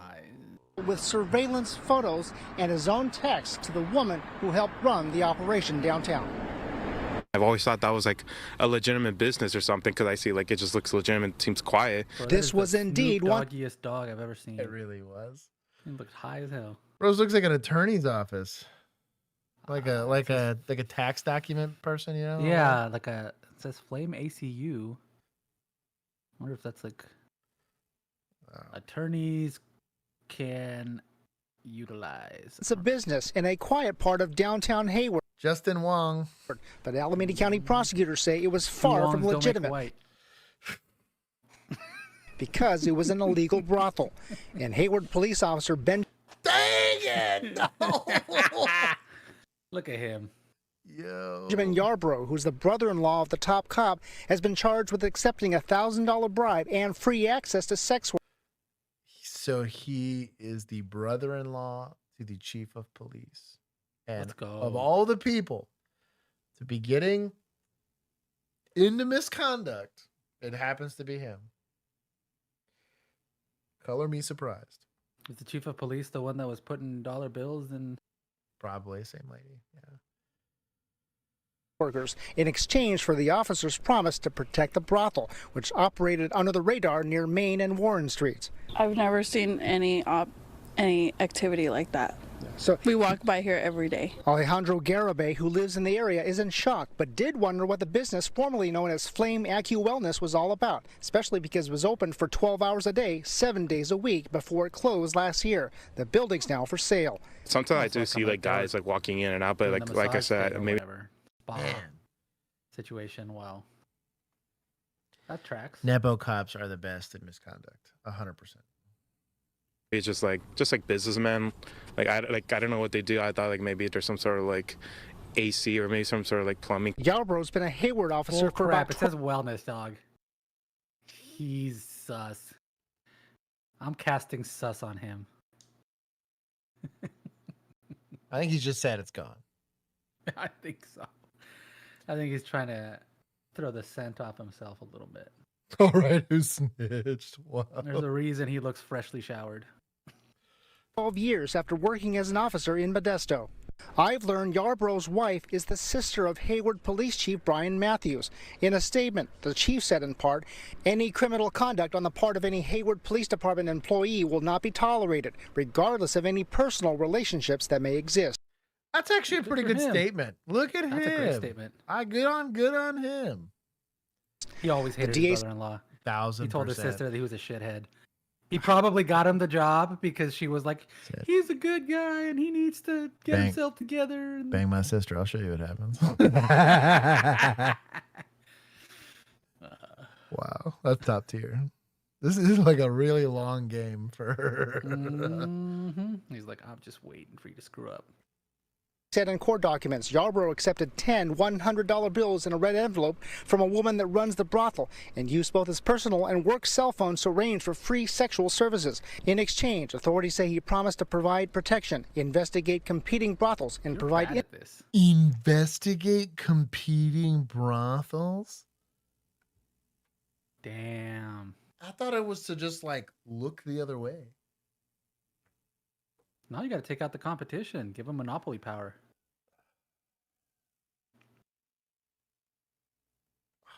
We ain't winning today, dog. I mean, this is supposed to be taking L's. Intel about law enforcement activity. The officer allegedly wrote undercover. Jeez. in a text, quote, "I don't bust. I protect and keep safe." The woman, in turn, agreed in a text that the officer was, quote, "a dirty cop." Sounds like he did bust at least once or twice, you know. These women work at a dentist's office next door to the brothel. We were so surprised. I mean, we kind of had a feeling based This is the competitor. Yeah, bro, they're practice, their hours. practice statement. but it was definitely kind of a shock once it was cleared out. What are they wearing? I don't know. It's like they put them in because I mean, I know you're a dentist, but like, do you need to wear this at all times? But they're not scrubs, right? Like, I'm trying to figure out like what this like is. In between patients, don't they just hang those up somewhere? 'Cause they're not sterile. No, right? hell no. Yeah. I don't know. I feel like they were like, we need y'all to look like dentists. Because the last guy looked like he was high. Right. Now, the officer's attorney and the mayor of Hayward declined to comment today. The 40-year-old woman tied to the brothel has been charged by Santa Clara County prosecutors with pimping at a sister location in San Jose, where this investigation first began. Live in Hayward, Henry Lee. She got pinched and was like, I'll take a plea deal, but I'll give you a dirty cop. Wild. Oh, that's how they got. She was not a ride or die. Nope. She was a CI. Take 100 right off the top. That is hyper misconduct. That is like the scummiest of scummy. And I will actually give points to admin for that one. That's pretty, they did a good job of actually just calling it out. Calling a spade there. Oh. All right, time to spice things up.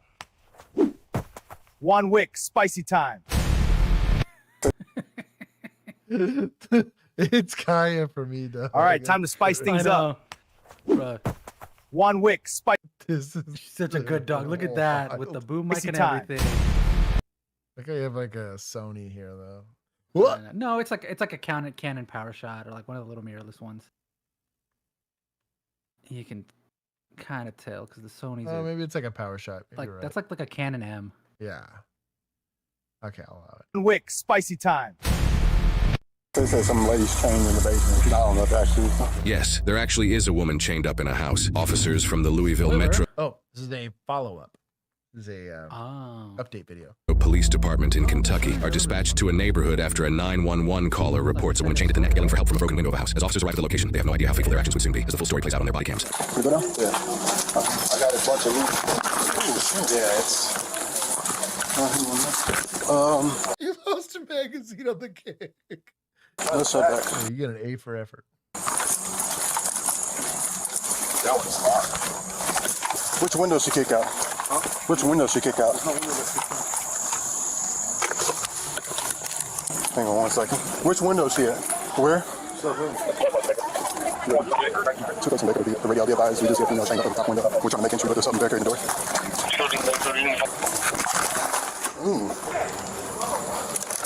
Yeah. This board's there too. He's boarded up everything. Everything's boarded up.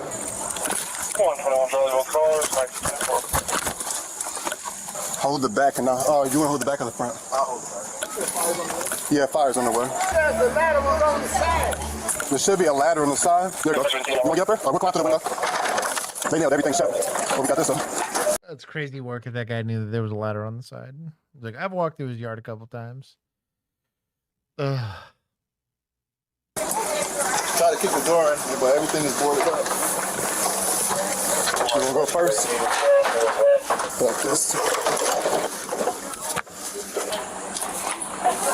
Is anybody else? Get a little bit more angle on that, homie. Chill. He did what? Is he Hispanic? Hey, there's a Hispanic male down the street. Como chingan had to be one of our people. With his friend, that might be who it is. He's got long hair. Long hair on the top, on the sides. Yeah, he's got long hair.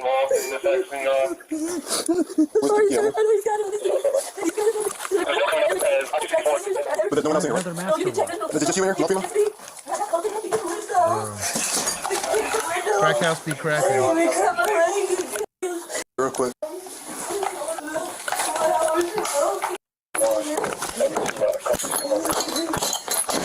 Hold it on her neck so it don't break it. Yeah, I would go for the chain. That chain's gonna be a lot easier. Try to pull Also, it. there's fire in all this nonsense, you know? Oh, you staged. Not secure, Josh. You're not wrong. There we go. Bro, just pull the chain tight so you can get a good strike, and then hit the same spot multiple times. Okay. Not one of our people. No. Get the Hispanic guy from down the street to help. Yeah, but hey. You just hear a guy coming in through the window. A la verga, way. There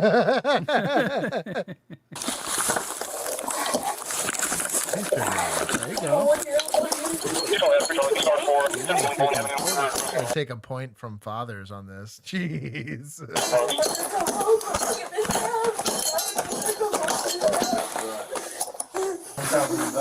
And at this point, you can probably just yank it up.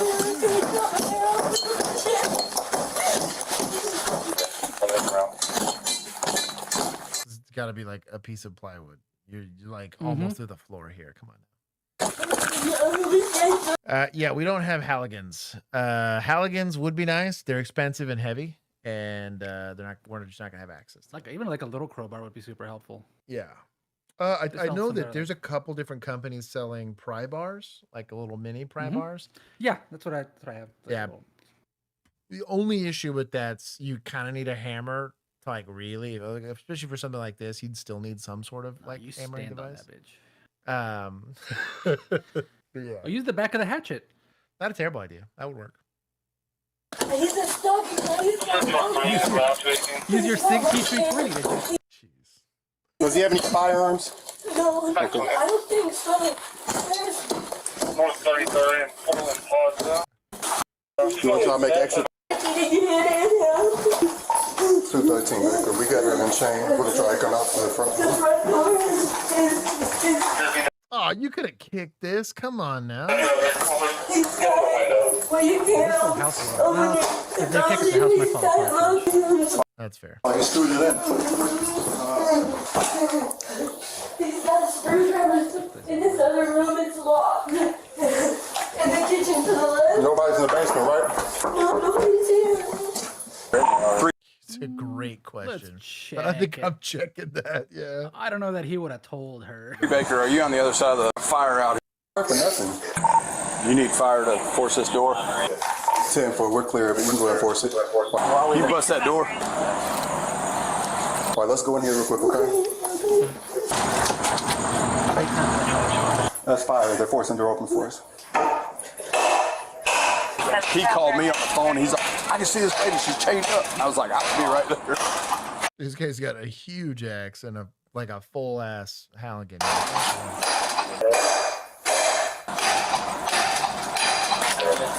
Okay, then maybe you're not kicking it. If they're struggling this much with tools, yeah, you're probably not kicking it.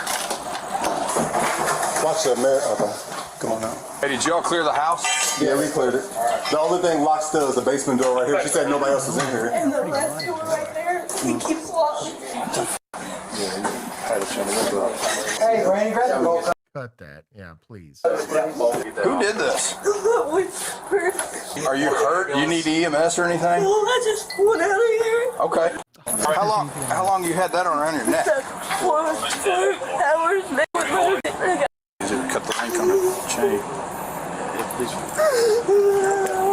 What kind of car does he drive? He don't have a car. He was with his friends, but I don't know. They picked him up in the back and take something back.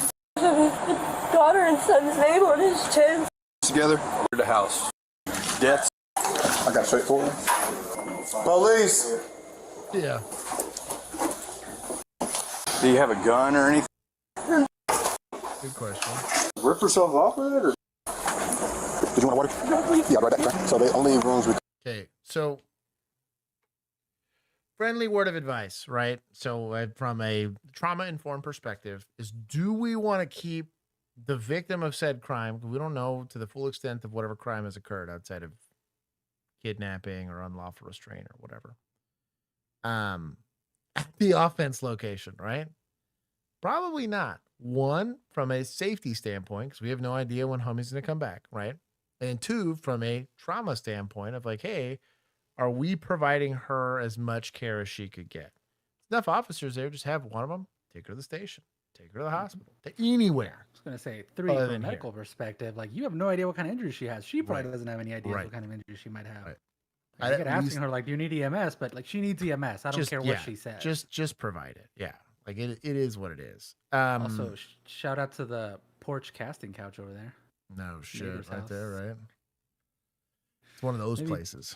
Check that one while you're at it. No, bro. See if you can plain view some stuff. Some of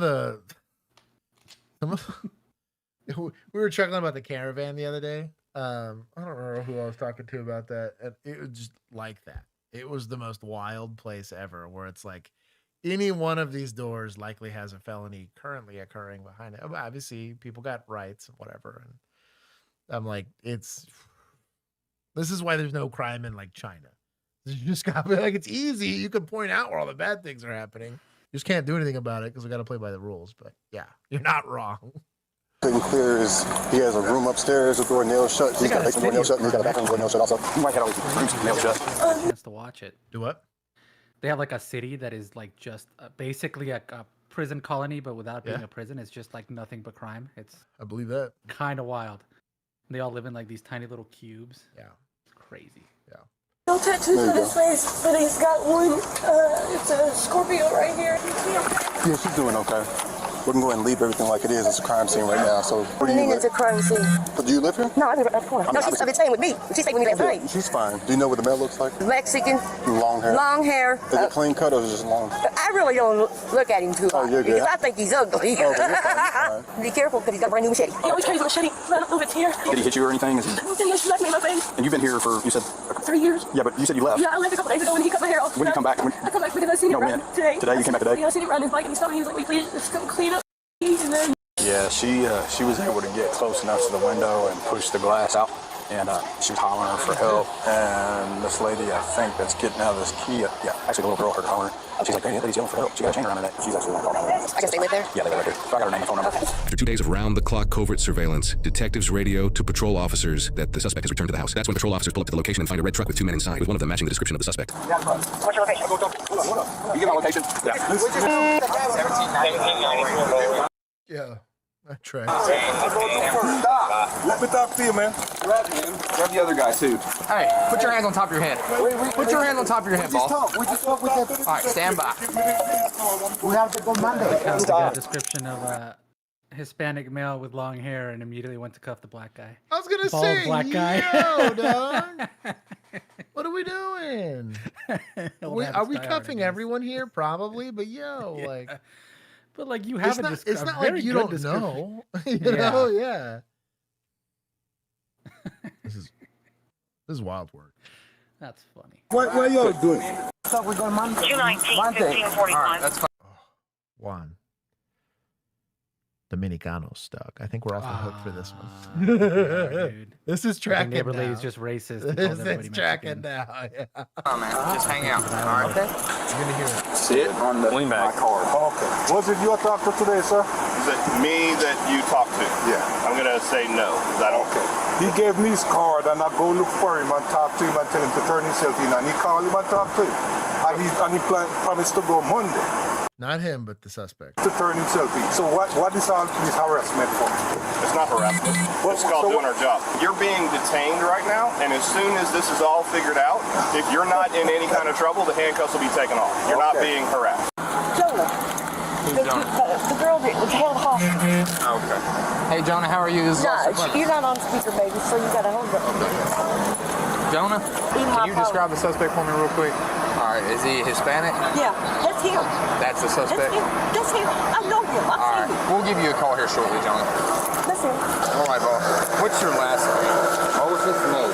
Your first name is Moses? Moses. Spell that. M-O. Moises? Moises May? Sounds Puerto Rican. Bro, as long as I'm just trying to get out from under this. You know, E-S? No. I mean. It's just you and your girlfriend that live there? Yes. You know what? You can get girlfriend in there? No, what she the drama thing. Drama thing? What do you mean? Like for the changing thing, but that was not really happy. Just because she not get what she want for money. This you're saying that what she's telling the police. Yeah, it's not drama. Yeah, it's drama. Yeah, because now for real what happened. Hey, you go with this. Clear the house and confirm there were no other human victims inside. However, while clearing the house, police noticed that the entire house was essentially a makeshift confinement area. There was a significant amount of work that was done to the entire house, including barricaded doors that were screwed in, boarded up and bolted windows, and a front door that used a double-cylinder deadbolt, meaning it required a key from both sides, and it was later confirmed that Moises had the one and only key. The chain used on the victim was also attached to the floor with heavy-duty hardware, rather than just wrapped around something. Heavy-duty hardware. Yeah, heavy-duty. Allegedly.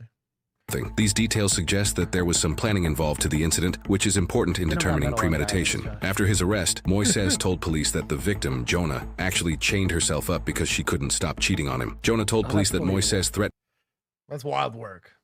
Yeah.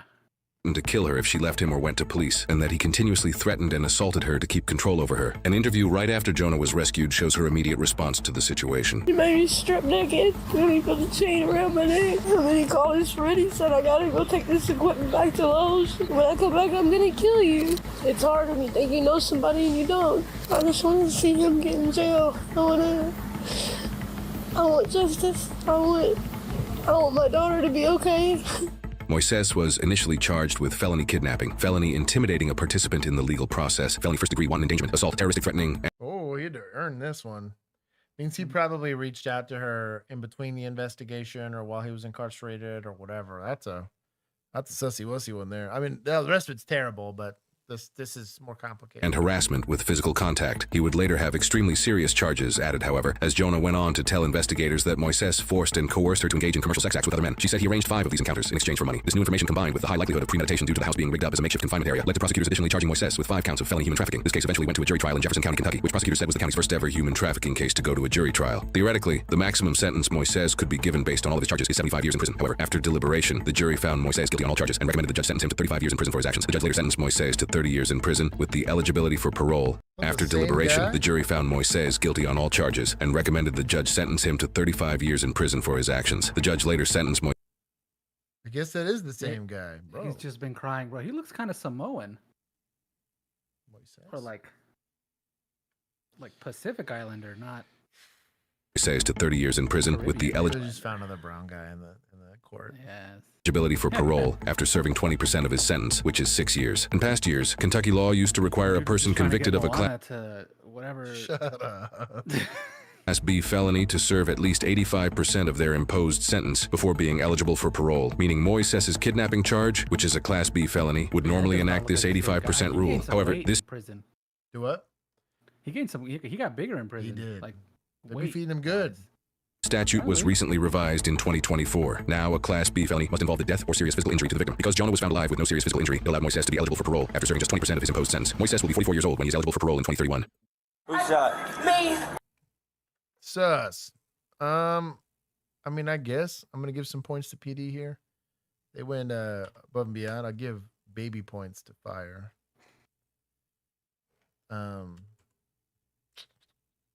Suspects could be taking some, being a scumbag.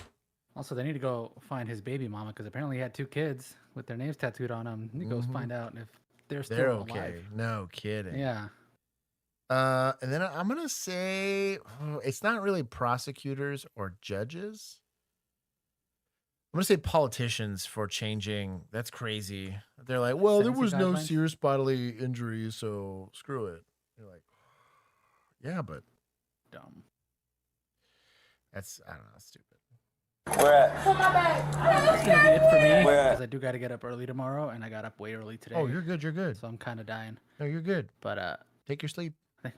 Alrighty, I think we only got like I sent you the video that I needed to send you, so it's in Perfect. your DMs. I'll check Just it. let me know if there needs to be any changes. I can do them early in the morning, and then Cool. we'll knock it out. Alrighty. But Have a good rest of your I'll see night. y'all. I think there's only like 3 or 4 videos left. Yeah, there's not that many. All right, y'all. Later. Okay, bye.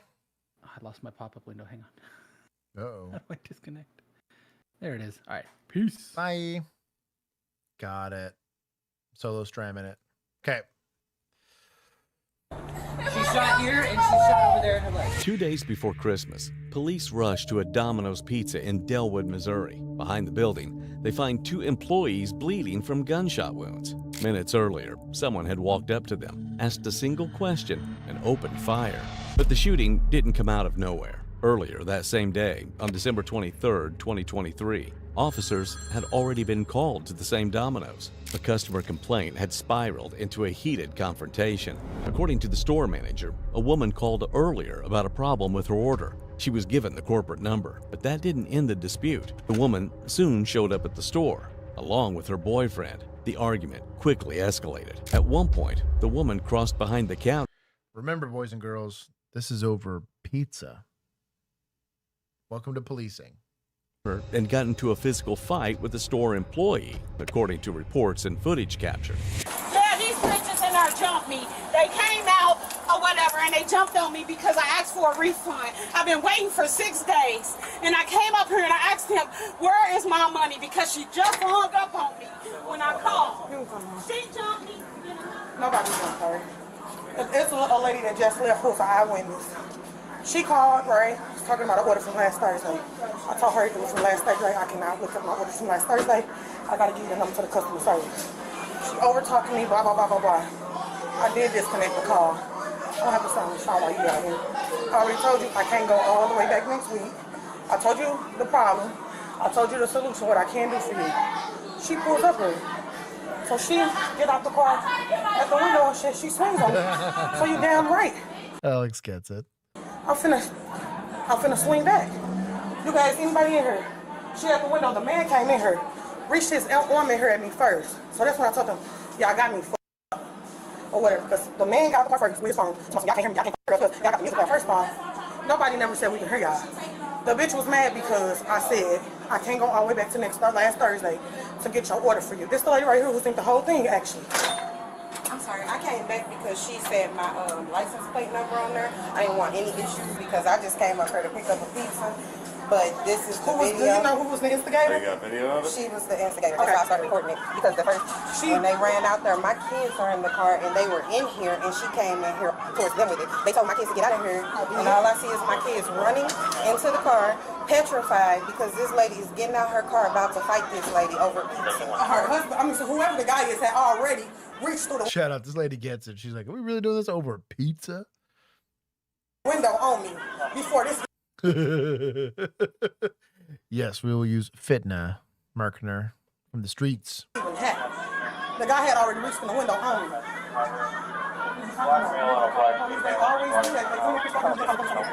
My man's just trying to get his DoorDash order, man. He's like, yo, can I get my pizza? When y'all come up here fucking with me, I'm at work on the clock.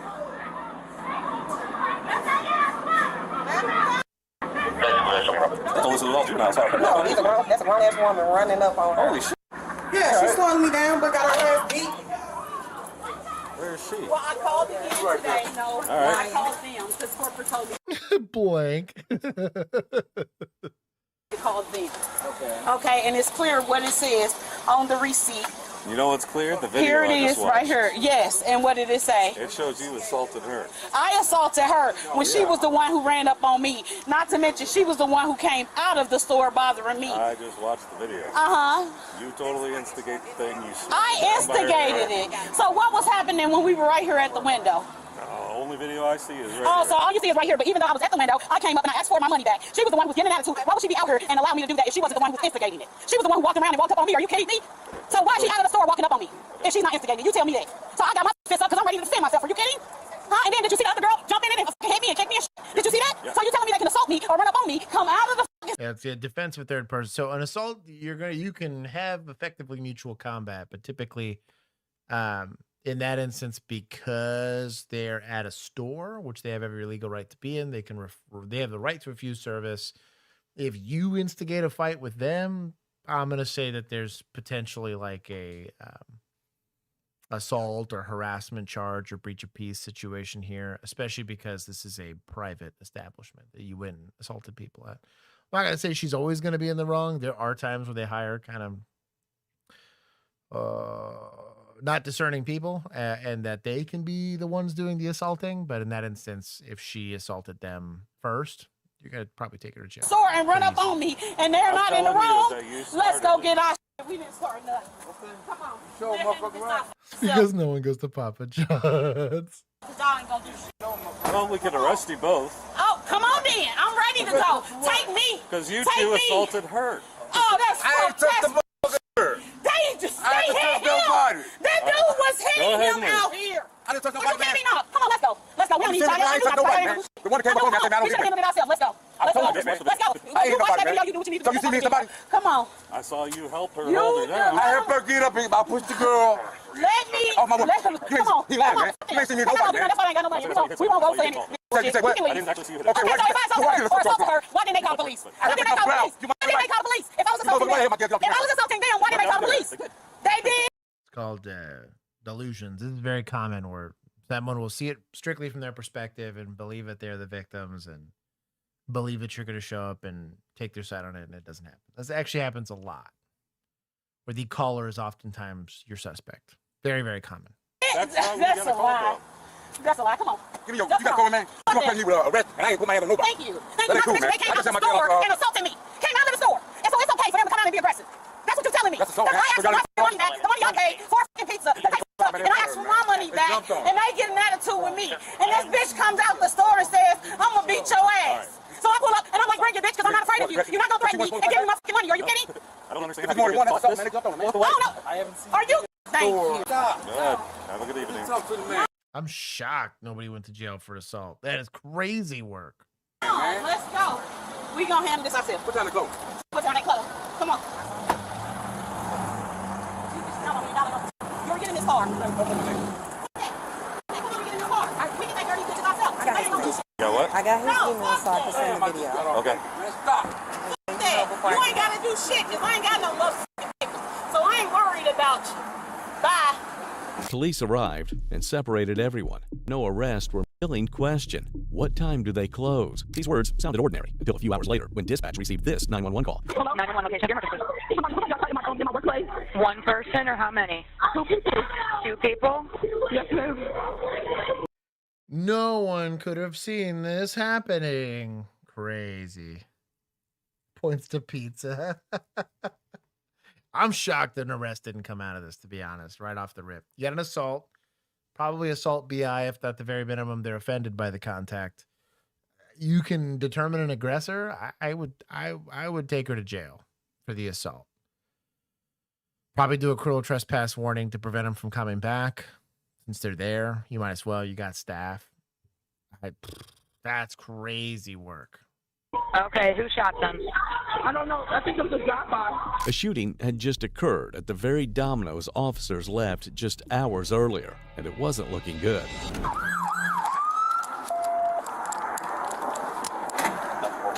Who shot? Me. Where at? Put my bag. I don't know where when he came, but he walked up on the side of us. Go ahead and sit down right here. Go ahead and sit down. Who else shot? Just you? No, she's in the back. Bro, she tanked getting shot pretty well. That's wild. No, I'm not. I don't even know what she said. 662. We got one female shot to the left side ribs. Where at? She shot here and she shot over there. She is here. Did the person here? We don't know. I heard pops right here. Lower left abdomen. I got these things cleaned up in here. My boy's doing more to help than anybody else.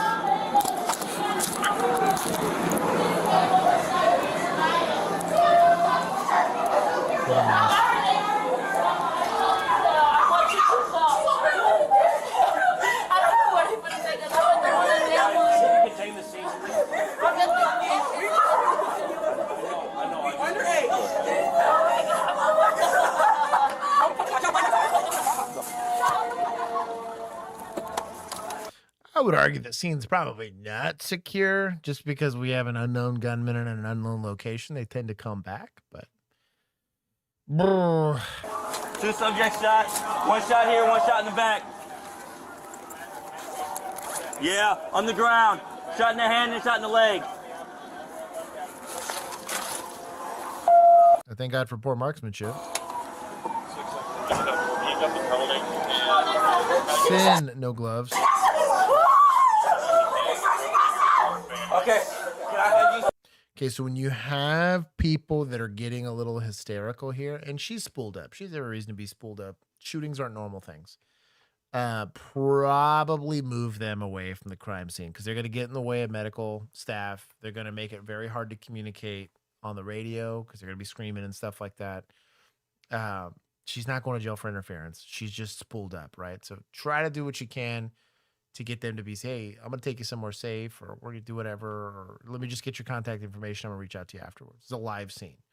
We also owe it to second responders here to provide some level of scene safety. They're working on patients. We're not going to be able to, we're not any more helpful outside of maybe swapping off to do chest compressions. So Stand over here. Stand over here.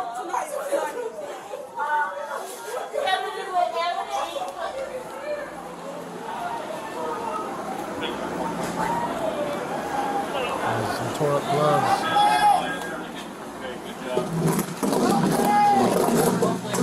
Bro, Domino's guy's still in it to win it. Bro, what, fire? Hey, were you not a lifesaver? What are we doing? My boy's locked in. He's like, I don't know what to do, but I know I got to be help.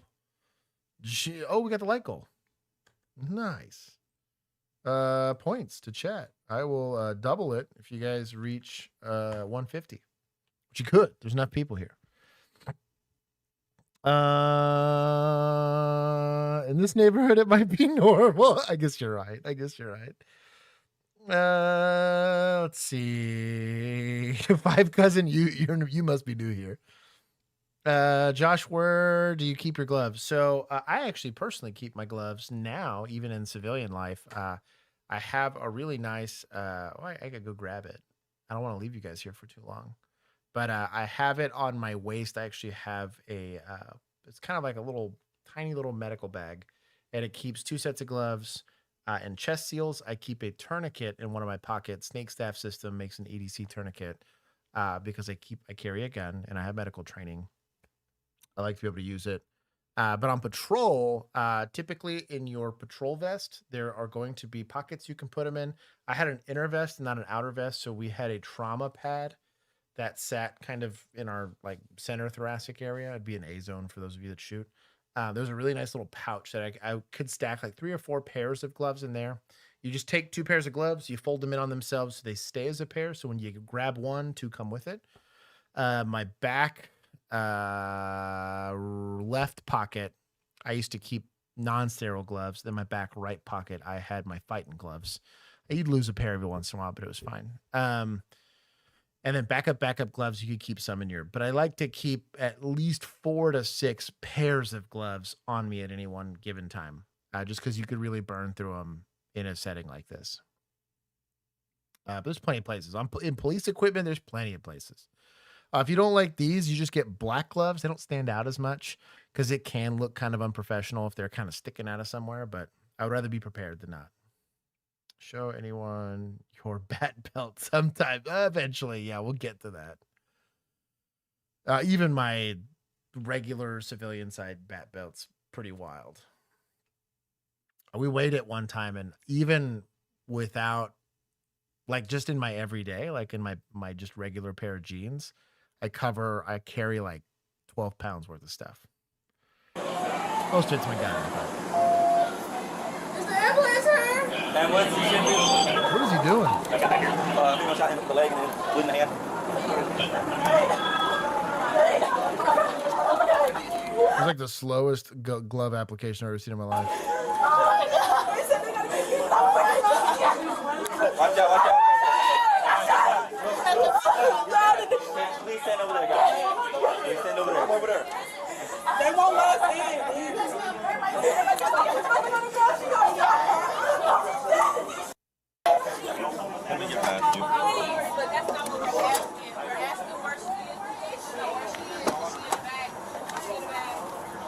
Oh, one of his gloves is messed up. Keep them on your person.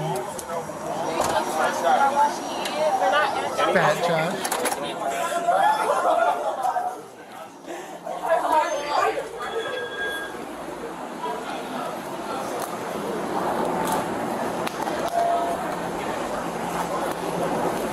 I'll be honest, I'm not sure why he has gloves on now, since he's not going to be helping with patients. He needs to be doing the investigative work or trying to figure out where these guys are.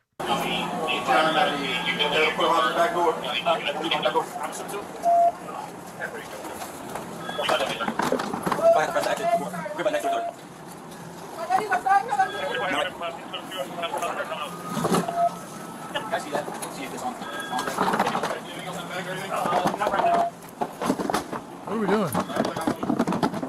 2 women had been shot behind the building. Cameron Carter had been struck in the abdomen. So, things to consider, right? So, the second responders are on scene. So, I'm responsible for scene security, but also to try to preserve any evidence. So, I'm going to be looking for shell casings outside of the property, right? So, you're likely potentially going to get them unless they're using a revolver, or if they're doing it from a car. Sometimes even in a semi-auto, the ejected shells will stay in the car. They'll stay retained within it. I'm going to try to take the most ambulatory or put together individual and say, hey, I need to access those video cameras because I need a description of who did the shooting, and if the 2 individuals involved, if one of them is able to, can you get me a vehicle description or a suspect description, because I need to bolo that out to other units that are driving around so that we can maybe get a hold of these people. That's kind of, I say, your immediate order of operations, but I have like a random stabbing or a shooting. While I'm doing medical with somebody, ask them, I need a description, and will, while they're screaming, give out a bolo like, hey, I'm 10-4. You slow everybody down. Go ahead and start looking for, hold traffic for a bolo. They'll give you the traffic area to do a bolo and say, hey, suspect description is going to be this. Vehicle description is going to be that. Last known direction of travel was away from wherever I'm at. There's stuff like that. If you want to be a little bit more high speed, low drag at a situation like this, if you're a police officer or want to be a police officer, you work a shooting like that, obviously scene security is going to be paramount. You do a real quick search of the building. You get more units here. Hey, you scene security. Just make sure nobody shows up and tries to hurt us. Everybody else here needs to start working this crime scene, right? We start getting second responders on scene. This would not be considered secure. FD probably does not make this scene at my city, to be honest, especially because we have a suspect at large. You might get a box that'll come, but we're going to have to be like, hey, we have a perimeter set up. Can we please get EMS on scene? They were very leery about making scene on stuff like this. But once the scene is secure, they're getting, medical assistance. We need to start looking at evidence. We need to start doing some fact finding. None of that is happening right now. So that's my disappointment. Obviously, the gloves taking forever to get put on were kind of annoying. Us not putting hands on a patient's kind of annoying to me, just because it's like, hey, it's my victim. While I'm treating them, I could possibly ask them questions. Hey, do you know who shot you? What did they look like? Were they in a car or were they on foot? What were they wearing? Any of those details right then and there in the moment before they potentially die could be mission critical for you to be able to actually solve this case, not to mention try to apprehend the suspect. All of these things kind of need to happen within like the first couple of seconds of making scene. Yes, do some scene safety stuff first, but like once he was walking up to the patient there and kind of fiddle fart with his gloves, I've had to no gloves on before just because it happened so quickly. Go hands on with somebody that was bleeding. It happens, but this just kind of killed me. Shania Brock was hit multiple times in the hand, hip, and thigh. Both women were eventually rushed to the hospital while officers began investigations and pieced evidence together at the scene. So, what happened? I was actually back here, just in the back door, and I heard pop right outside the door, and then they came tearing in, yelling, call the cops. She got shot. Okay. So, that's his information. You heard her.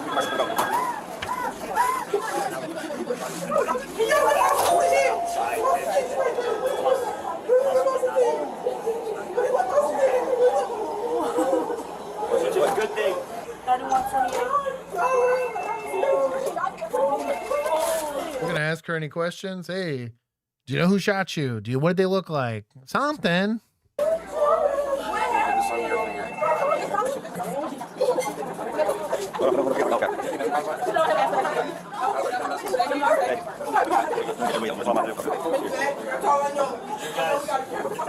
I'm not mad because he said that They're outside in the back. What are we doing?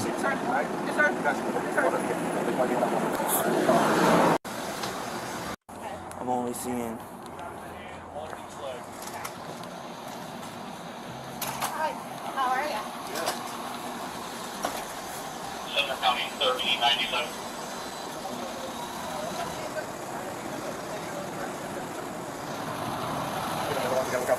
I'm only seeing these two right here.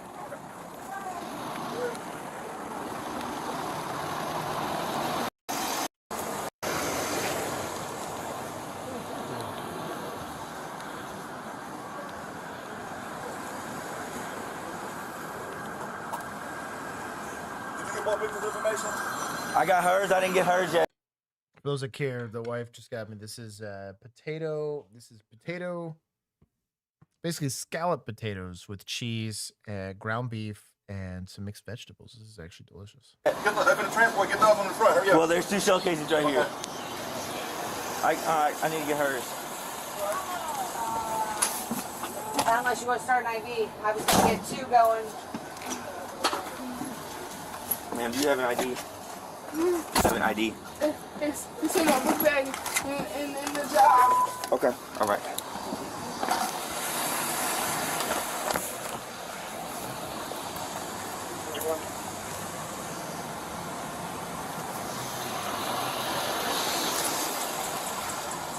Get some IDs on you so that we can get some stuff to start helping out, okay? You try and get another one. 2321. What's your first and last name, ma'am? Bra. Spell that for me. SHANRYA. Doctors later determined Carter's wound was mostly superficial, but Brock's injuries were far more severe. One of the bullets destroyed her pinky finger. Despite their injuries, both victims were eventually able to tell investigators exactly what happened. The shooter had approached them while they were on a break behind the store. He was wearing a ski mask, but before firing, he asked a question: "Who jumped my girlfriend?" Moments later, he pulled out a handgun and fired about 5 shots. Both victims ran into the building as the gunfire erupted. Investigators later recovered multiple .40 caliber shell casings and a bullet fragment from the scene. The victims quickly identified the shooter. It was the same man from the earlier confrontation that afternoon, Uri Hall. Investigators traced the suspect to a home in St. Louis County. When officers arrived, they found Hall inside his girlfriend's residence. He was taken into custody without incident. When detectives attempted to question him, Hall invoked his right to an attorney. But by that point, investigators already had strong evidence: witness statements, victim identifications, body camera footage from the earlier police call, and physical evidence from the scene. Prosecutors charged Hall with 2 counts of first-degree assault, 2 counts of armed criminal action, and unlawful possession of a firearm. A charge made even more serious because Hall was already a convicted felon from a prior murder case. In November of 2025, a jury found him guilty. In January of 2026, a judge eventually sentenced him to 2 life sentences for the assaults, plus 3 additional years for armed criminal action. Under Missouri law, that life sentence equals 30 years.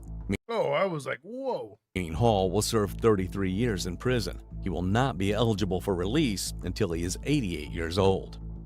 What begins as a routine shoplifting call. Dang, that's wild.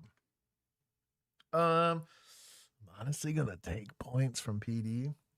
Not making an arrest on the initial assault is kind of wild. I don't think it would have prevented the shooting, because really your arrest would have been on the lady, not necessarily this guy. I couldn't see what happened because they didn't really show the camera footage.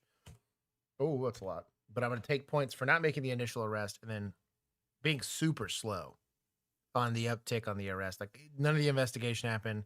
They clearly didn't have any emergency medical response planned. Nobody had medical equipment. Nobody was asking for, who shot you? Do you know who they were or whatever? I'll give points to judges. I thought that was a fair sentence. It was premeditation in it. And points from society, because this was over pizza, man. That's crazy work. Yeah, not on this Cop Cam Max episode. There is absolutely nothing routine about a standoff with the Beast's wife. And little do these cops know their tasers are no match for the dark arts. How you doing? Great. Were you just a speedway? What? Were you just a speedway? I'm wherever I want to be. You can't touch me. Sit down. So they called and said you committed a theft offense over there? You can't touch me. Get out of here. You bow to the beast. Go away. So that's the hat they said you were wearing. You got. This is my hat that I came with. Go watch the cameras. Go away. Do you have your identification with you? I don't bow to you. Okay. I don't know what she's saying, but it's sus.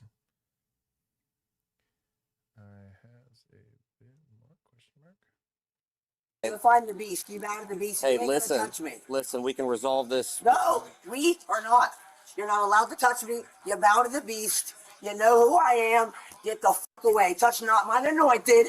Do my prophets no harm. So I don't know who you are. Good. I don't care. So they've reported a You're theft. not allowed to touch me.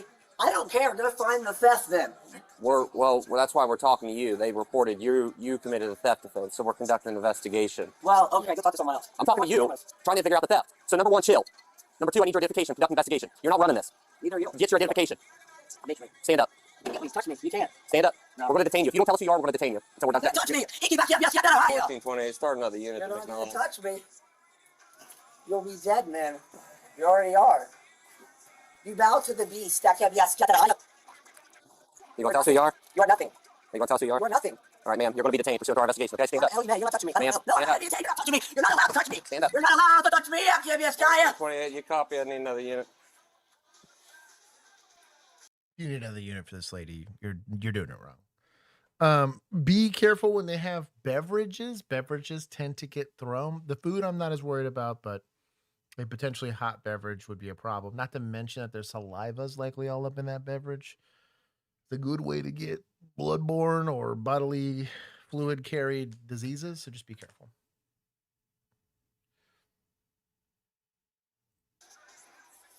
Stand up. Can you please stand up? 1428. Stand up. You're being detained. Please don't listen. When I stand up, I'm not being detained. Please do not make this into something that it doesn't need to be. This is real simple. Yeah, for me. You're making it. You are escalating it. You have already escalated. Stand up. You're already done. Stand up and put your hands behind your back. Stand up and put your hands behind your back. Stand up and put your hands behind your back. Please stand up. No. Oh, Craig, Not for you. I will stand up when I do. I'm leaving. You're not touching me. You're not Ma'am, allowed. you're being Even though detained. standing You're English. not free to go. Yes, I am. I'm free to go wherever the fuck I want. You don't even know who I am, and you can't prove I stole anything, bitch. Go get a video. Get the fuck out of my face. Stand up. No, I've committed no crime. I committed no crime that you can prove. You don't even know who I am. Well, you're going to be detained until we prove I'm not. You're not going to touch me. You're not allowed. God, the You've already been told to stand up. All right, ma'am. One last time. You can stand up when you're in the corner. We're going to pick you up. Touch me, bitch. You're not allowed. Stand up. No. Stand up, please. We don't want an issue with you. Please stand up. You're going to have an issue. A real big one. Down. Do not leave this there. Put that down Put it down. You're going to move. Put it down. Radio, she pulled a knife. The rules have changed. Taser, taser, taser! That already. Taser, taser, taser! Drop it! Hit the ground! Drop the knife! Drop the knife! Oh, shout out to Taser, kind of working here. Shout out to them. That never happens. Look at them. Too close, likely, for Taser to work. Going hands-on's pretty sus, so I agree with their choice not to. I says they do have lethal cover provided, and this is not a horrible backstop if you're going to have it. It's like a semi-brick wall. The glass is not great, but you just kind of aim for the pelvis area if you don't think you're that guy. Drop it! Drop it! Drop Stay it! hands. Drop Get it. your taser out. Drop it! Drop it! Drop the knife! Drop it! Drop it! Drop the knife! Radio, she's got a knife. 2 taser deployments. Hey, clear the building. Get out of here. Everybody out. She cleared it! She cleared it! Put it back in her pocket! Get on the fucking ground! Get on the ground now! Right now! What's out of here? What's out? You don't put your gun down. Got her hands. You got her hands. Yeah. All right. Got her hands. Right hand. She's saying some wild shit. Get your left hand up now. So when you talk about potential times for distractionary strikes, VNRs back when they were kosher, and a lot of other stuff, this would be the time. She still has access to a knife. We don't want to dust this lady, right? But we can't let her hands be free. So a distractionary strike's not the end of the world here. Pika pika, no. But the amount of force getting used is going to be pretty wild. You have the hand, right? I have the hand. All right, let's get this left hand. Yeah, I have the hand. Get your hand out now. Hand up. You're under arrest. I swear. You're under arrest. Get your hand out. All right. I think we've almost got it. Almost got it. Almost got it, boys. Almost got it. Give us your hands. Right now. Yep. Give us your hands. Give us your prayer. We clear? No knife? It's in her pocket. It's in her pocket. Both hands, right? We got both hands. Yep, got both hands. Good on them. I'm cuffs. I'm cuffs. All right. All right. Good work, boys. Great example of a kind of ad hoc arrest plan. Got the third officer there. One guy immediately went lethal cover, so the other guy decided to go taser. When the other officer showed up, he told him, hey, stay hands. We were able to deploy another taser. You have like hella lethal cover at that point. They talked through it. I don't think they overused force here. They took a lady that was armed with a knife into custody. No issue. Good on them. El Pete, an oil check's not a bad idea here. That was excellent, to be honest. Ma'am, you're under arrest. Yes, you are. No, I'm not. Ready? Yep. All right, let's breathe for a second. They got him in real.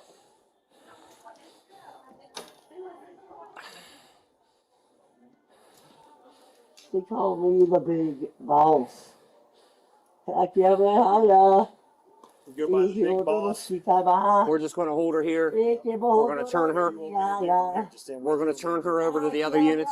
She's going to jail. Oh God, that's funny. Y'all don't know who I am. You don't even know who I am. I didn't steal. I'm trying to see if the comments have what she was saying.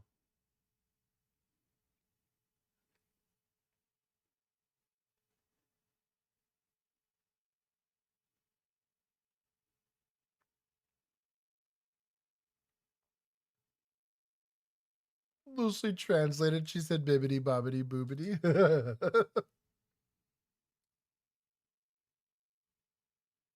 Not Latin.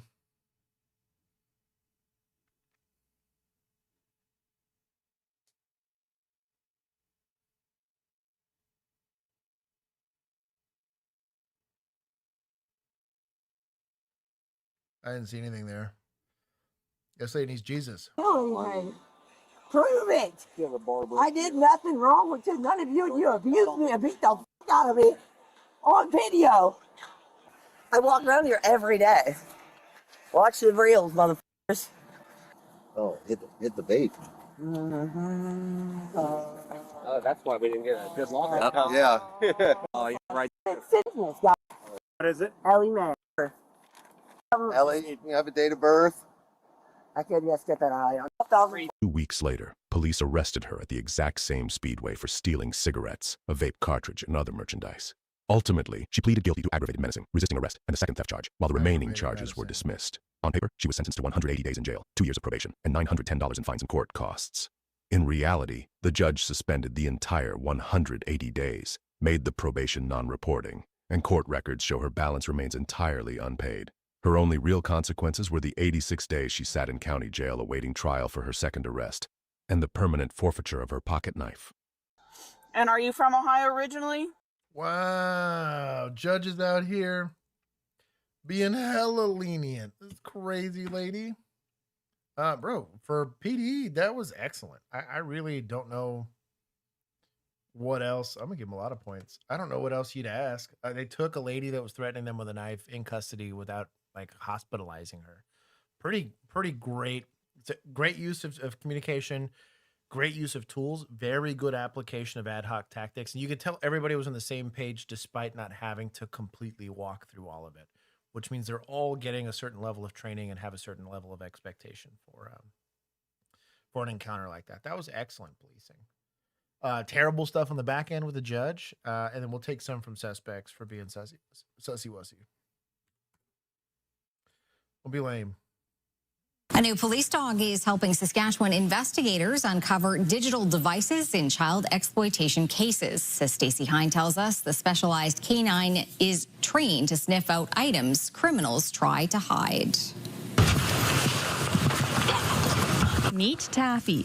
The nearly 3-year-old golden retriever is the newest member of the Saskatchewan Internet Child Exploitation Unit. The introduction of Taffy as a resource for investigators greatly increases our ability to locate these devices and hold offenders accountable. She's one of 8 electronic storage detection canines in Canada. These dogs are trained to pick up the scent of chemical compounds found in devices like cell phones, USB sticks, SD cards, and hard drives, using their noses to help officers find crucial digital evidence. Digital evidence plays a significant role in internet child exploitation investigations, and even the smallest device can hold thousands of images, videos, and messages. After undergoing specialized training in Indiana, Taffy joined her handler last November. Now she's receiving her badge, and police say she's already making a difference. In one of the searches, I can say Taffy was able to locate a phone that we didn't know was there, so that was very helpful. She's also a trained therapy dog, supporting both victims and officers. The type of work that we do is difficult work when you're looking and dealing with child exploitation files, so having her around the office has been nice for the investigators. She's a dog with an important job, helping find what others can't.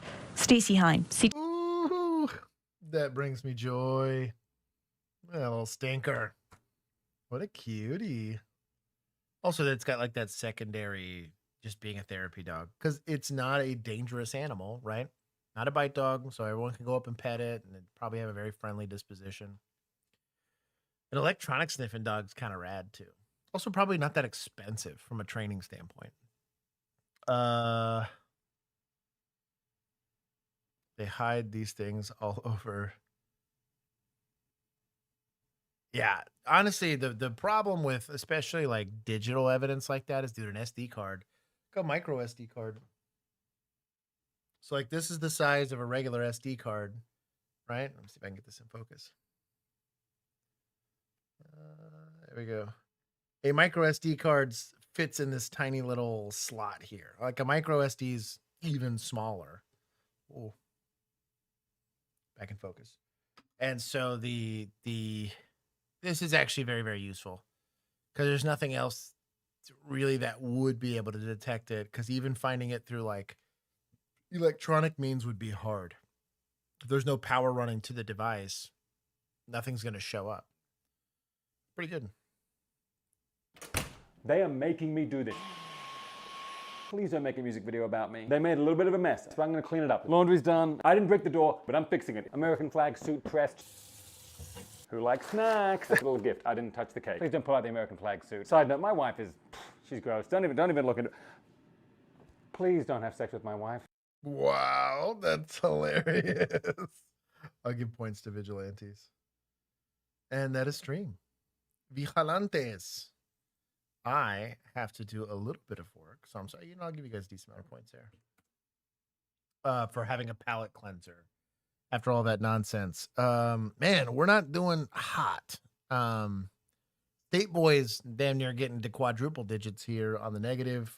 Deputies have hope of getting positive, and municipals are back to the old ways of being in a deep, dark place in hell. But good boys are out here crushing. So thank you guys for hanging out. Hopefully tomorrow afternoon I have a decent amount of good news. I do a little bit of work and then some studying before my test. But I will be taking. We got a bingo. Yeah, we got a. Diego was a bingo winner. Where's I guess Mac. I'll take it from vigilantes from Mac asking, since he's a vigilante. Dog sled sheriff. I can take it from chat. 390. There it is. I do have to take my TCOL test tomorrow. But anyways, I'm going to take my TCOL test. Hopefully tomorrow I pass. I'm going to do a little bit of studying tonight. And then if I have good news, I'll give it to you guys Thursday. And for everybody else, if you want to know, it will be in the Discord if you want to know the second it happens. So if you want to access our Discord, you can do so by becoming a member of our Patreon group and or our YouTube membership. And Blank's gonna I'm gonna take Blank's minus points from chat, because here, though he is a vigilante, he is not a admin here, at least. Peephole test, yes. Anyways, I love you guys. Hope you guys have a good rest of your evening, and I will talk to you guys soon. The rest of you guys, I will see you on Thursday. Go watch the newest episode. We just dropped a new episode on Officers React. So, peace.